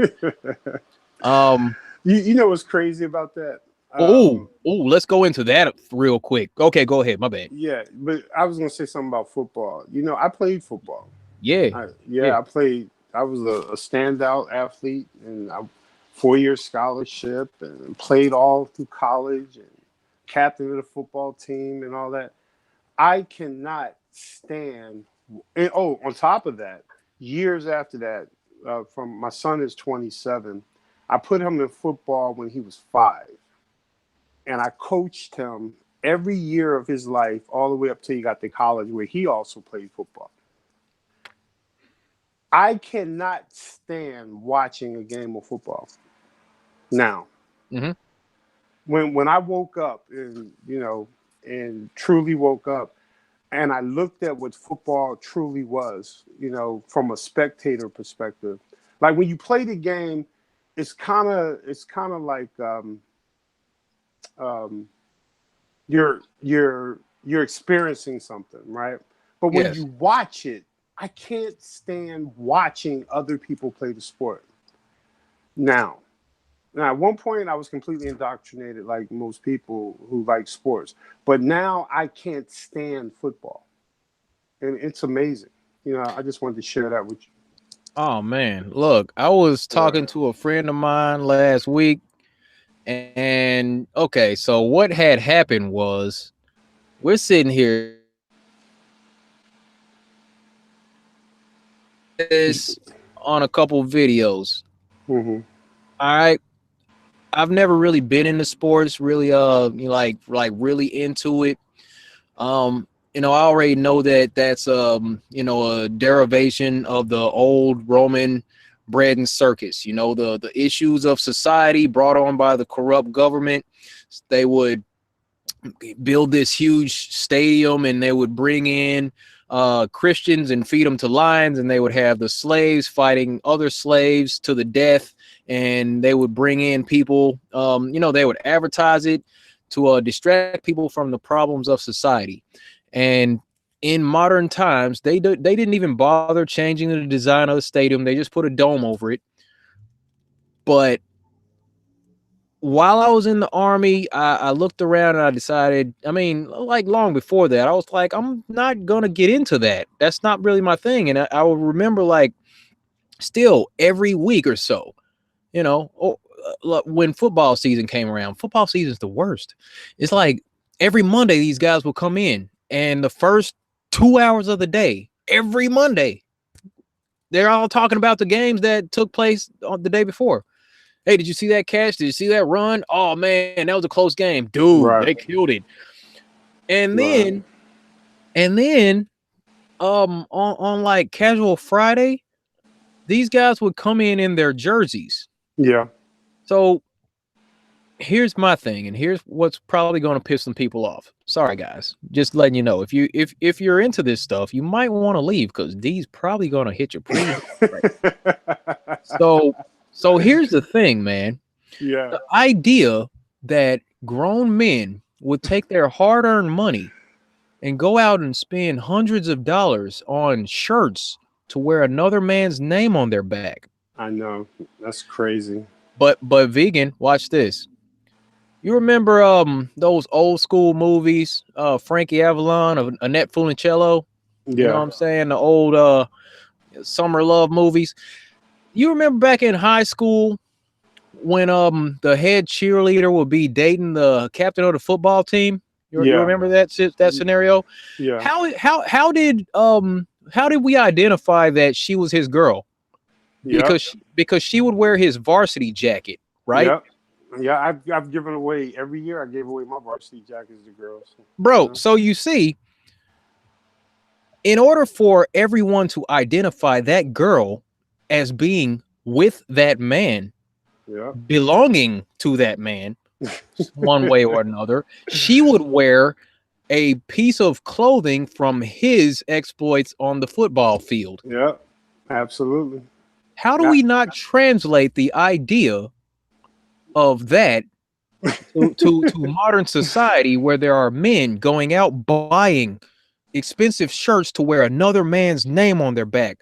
If I'm gonna wear a shirt, it's gonna have my name on the back of it. I ain't wearing a shirt that's got another man's name on the back of it, because that's actually on some, you know what I'm saying? If you think about it on a psychological level.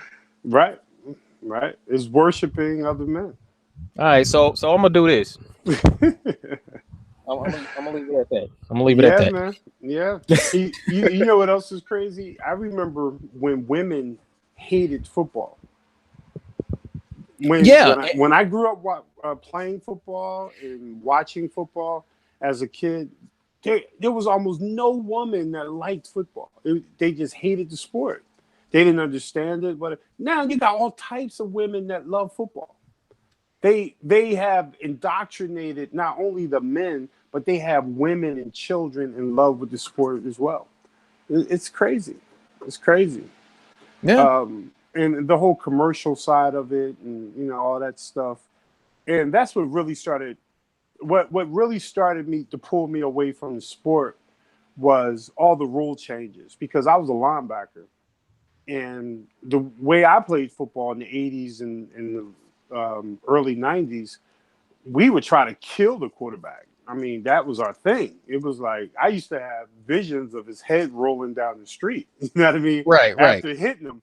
Then they started coming up with all these rules to protect the quarterback because, you know, back in the day, quarterbacks would get taken out all the time. And they found out that, well, they didn't find out. They were the highest paid players and the most valuable players on the team. So the game shifted to protect the quarterback.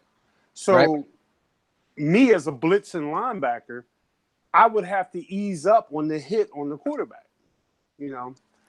Well, not really in my era, but after my era, I noticed that they made that shift. So I started pulling away when I started seeing all the changes in the game, right? I started looking at it as it wasn't authentic. But then I started waking up, you know, as far as conspiracies and I learned all that stuff that you talked about as far as Rome and how they used the Colosseum to distract the people and all that. And I was like, damn, all those years I've been a part of that, you know. I couldn't believe because I wasn't aware of it back then, or maybe I might have been aware of it, but to me, I was engaged in a sport that I love. But when I look back at it, I didn't really love it. I hated practice. I only enjoyed the games. And I always felt horrible after the games. Like my entire body, I would have to just sit in an ice bath after every game. Yeah. You know? That's a lot of it, man. That's a lot of And even to this day, I got lower back problems and, you know, different stuff from all my years of playing the sport. And now I just have a complete different opinion about it. I don't believe anybody's children should be in it. I think it's too deadly. I've witnessed children die on the football field playing football. You know, literally die, and kids getting concussions and stuff like that over the years. Yeah, I am so anti-football now, you know, and to see everyone around me just in love with the sport, it just blows my mind. You know, it just blows my mind now. Dude, it's actually there was a story the other night where there was one guy. It was like at a bar due to a fight. There was a guy who was an Alabama fan. It's college football. He was an Alabama fan, and he got jumped by a bunch of LSU fans, and this dude ended up dying because he was cheering for his team. And the LSU fans beat him up to a point to where he died a few hours later in the hospital. I'm like, it's a game. It's a game. Game. You know what I'm saying? It's like, what are y'all doing? And then there was that movie Will Smith starred in. Yeah. Like what, a couple years ago that went in depth about the whole the thing with the concussions. It's like, yo, it's not natural. It's not natural to be running around people just slamming into each other like that all the time. Absolutely. This is the advanced society that we belong to. This is as far as we've come. Yeah. We find entertainment by watching people you know, destroying each other on a field while they're chasing a ball around for imaginary points to win you know, this fiat currency. I hate the system. I need to And then people live vicariously through the players on the field. Yes. You know, and because I've never liked being a fan. I never liked sitting in the stands watching a game. Even when my son was playing, I would just watch him the whole game. You know, I wouldn't even be into the game itself. I would be watching him and his performance. But the fan, I never understood how people enjoyed being fans. Yeah. You know, I mean, I enjoyed being a player to an extent, but when I stopped playing, I didn't transition well into being a fan. I went the coaching route. You know, I was actually a head coach for a high school for a couple of years, you know, football and stuff like that, and I just lost my taste for it. You know, and the see when you coach, right? You are mentally preparing young men for war. That's what you're doing. You're teaching them to play their positions, of course, and to play the game to the best of their ability. But you're also teaching this mentality of warfare. You're preparing a child to go to war. And I used to do that. And, you know, and I was that coach in the locker room before the game, banging on the lockers and hyping the kids up and doing all that. I used to do that, man. I used to do all that. And in my older age, I'm looking back at it. I'm like, I can't believe I did that. You know, it's almost like I'm embarrassed of it now. And, you know, I took my team to the championship. I did some good stuff. Well, quote unquote, good stuff from a perspective of being in the game. Yeah. But I look at it now. I've probably been out of it now for about 5-6 years. Last time I coached the team. And it was for nothing. Now, don't get me wrong. I did teach a strong sense of teamwork. And, you know, my teams had to be close, and I promoted fellowship with the boys and stuff like that. But right. It was kind of destructive in nature, you know. It was kind of destructive. And now that I look back at it, I kind of regret a lot of it. And I know a lot of my players wouldn't agree with me, because I got some players that still call me that I coached 10 years ago, you know. But I'm a different person now. I couldn't coach a team if I wanted to now, you know, because I look at the game differently, and I think it's destructive and it's non-productive. You know, and when I witness a child actually dying on the football field, it changed my life. It made me lose my passion for football. It was one of the reasons I lost my passion for football. You know. Yeah, it's crazy. I know what you mean, man. You know, seeing that type of stuff, that'll just kind of take it out on you. Like, yo, I can't do this anymore, and you just come to a point to where you just hit a brick wall, and you just don't want to play it, don't want to, you know, urge people to play, don't want to encourage, you know. It's just right. I feel you, man. I feel you. Yeah, I used to teach the kids to be like, sacrifice your body, you know. Oh, yeah. You know, if you hit them hard enough, you'll inflict more pain than receive it. You know, I used to teach stuff like that. Right. You know, it's just destructive, man. Just so damn destructive. You got to leave it all on the field. Yeah. All that. I know what you mean. But yeah. All right. So yeah, we hit over. Let me comment to one thing in the chat. Curtis White brings up a good point. He says he doesn't agree with me. He's saying that coaches are outstanding mentors. Right. I believe we are outstanding mentors, but it has to translate into reality. You know what I mean? It's like there's a lot of good coaches that can mentor young men on the field, but they don't do well mentoring them off the field. You know, I've seen coaches that would bend over backwards for a player during the season, but, you know, outside the season, it's like, okay, you're on your own, you know. So I've seen it both ways, you know, where you got coaches that care about players, but then you got coaches that just use players to try to win games. So I got mixed feelings about coaches, you know. And then I always say, all the time that we invest in these sports, we could be investing in other areas to improve that individual and our communities. Football does not improve our communities. It doesn't improve anything. It's a game. You know, I feel like I wasted 15, 20 years coaching a sport when I could have been doing something for my community or something more productive. You know, that's the way I see it now. Yeah. Yeah, sorry. I didn't mean to bring up this topic, but football, it's just, I don't look forward to it. I don't watch it. I don't like basketball. I don't like none of the sports. I don't like any of them, you know? Yeah. LeBron James. I don't like none of it. I really don't. But he just went to the Lakers, and that's a big deal. Yeah. But even stuff like that kind of gives me a bad taste because I'm like, dude, if he's a superstar, why does he have to run around the league to go to different teams to keep trying to win championships? Why don't he stay with a team and build it up to be competitive? You know, kind of like what Jordan did.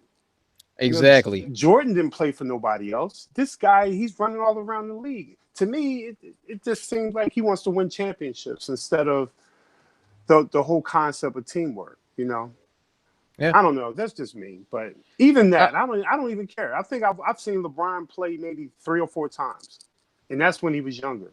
You know, so I don't even care about the sport. Yeah, I feel you. I feel you. I mean, that's kind of where I'm at with it. All right. Let me quit. Let me go ahead and cut this joint out. Yeah. All right, folks. So yeah, just wanted to thank everybody for hanging out. This has been the wrap up and going over some interesting topics, having a little bit of fun, doing this thing that we do every week. We sure appreciate everybody in the chat for hanging out with us on this episode. Hey, we made it 10 weeks straight. Consistency. It's a beautiful thing. Oh wow. 10 weeks. Yeah, man. It is episode 10. Okay. We're in double digits now, man. Thanks for hanging out with me. For real. Appreciate you. You're the man. All right. So I want to say good night to everybody in the chat, and a special thanks to Roddy K, Seth Bob, Carlos Pagan, China Miss Jones, Authentic Intent, and Mitty HC. Sure appreciate all you all for your contributions. Really do. Hope everybody has a great weekend. We'll be back next week with more. Well, then again, I'm going to be at the conference next week, so I don't know. Maybe we'll do something. We'll figure something out, or not. I don't know. I might not even. I'm not going to make any promises. Hold up. Joe Rogan going to be there. I'm going to be there. Hey, if you're going to be there, I mean, we could do a quick wrap up, or we could just go live from the conference. I'm only coming if Joe Rogan there. Is Joe Rogan going to be there? I will call you if I see Joe Rogan. I'm gonna say, "Hey, man, I'm jumping on a plane. Just call me if you see Joe Rogan." Dude, I'm gonna FaceTime you. I'm gonna call you on a hangout like Biggie. He's right here. I got straight beef with him. All right, cool. All right, now, hey. Now I ain't gonna fight him because he's a black belt in jiu-jitsu. But I got some words for him. Okay, yeah. gonna be like 10 feet away. Like, look, man, don't be saying my name from stage. I mean, I got a blue belt in jiu-jitsu. That dude got a black belt, so I ain't playing that. I ain't playing that. I don't play with black belts like that. But all right, yeah. Mad Mike Hughes live says Joe Rogan is confirmed, and they're saying they're saying that MGTV is gonna be bringing them. So I don't know, man. You might want to get on Cheapo Air and book something. You know. All right, man. We'll see. We'll see what's up. I'll let you know. But Denver, that's where it's at. So get ready to fly out, man. If he's confirmed, him and Eddie Bravo is supposed to be coming out, is what they said. So I want to see this. So I'll definitely let you know if I see him out there. But yeah, folks. So appreciate you. Hope you have a great weekend. Like I said, appreciate you, Vegan, for showing up, man, hanging out with us, doing this thing, lending your insight to all this. And good night to everybody. And as always, be good to each other. Take care of yourself. Stay flat. We'll see you next time. Thank you.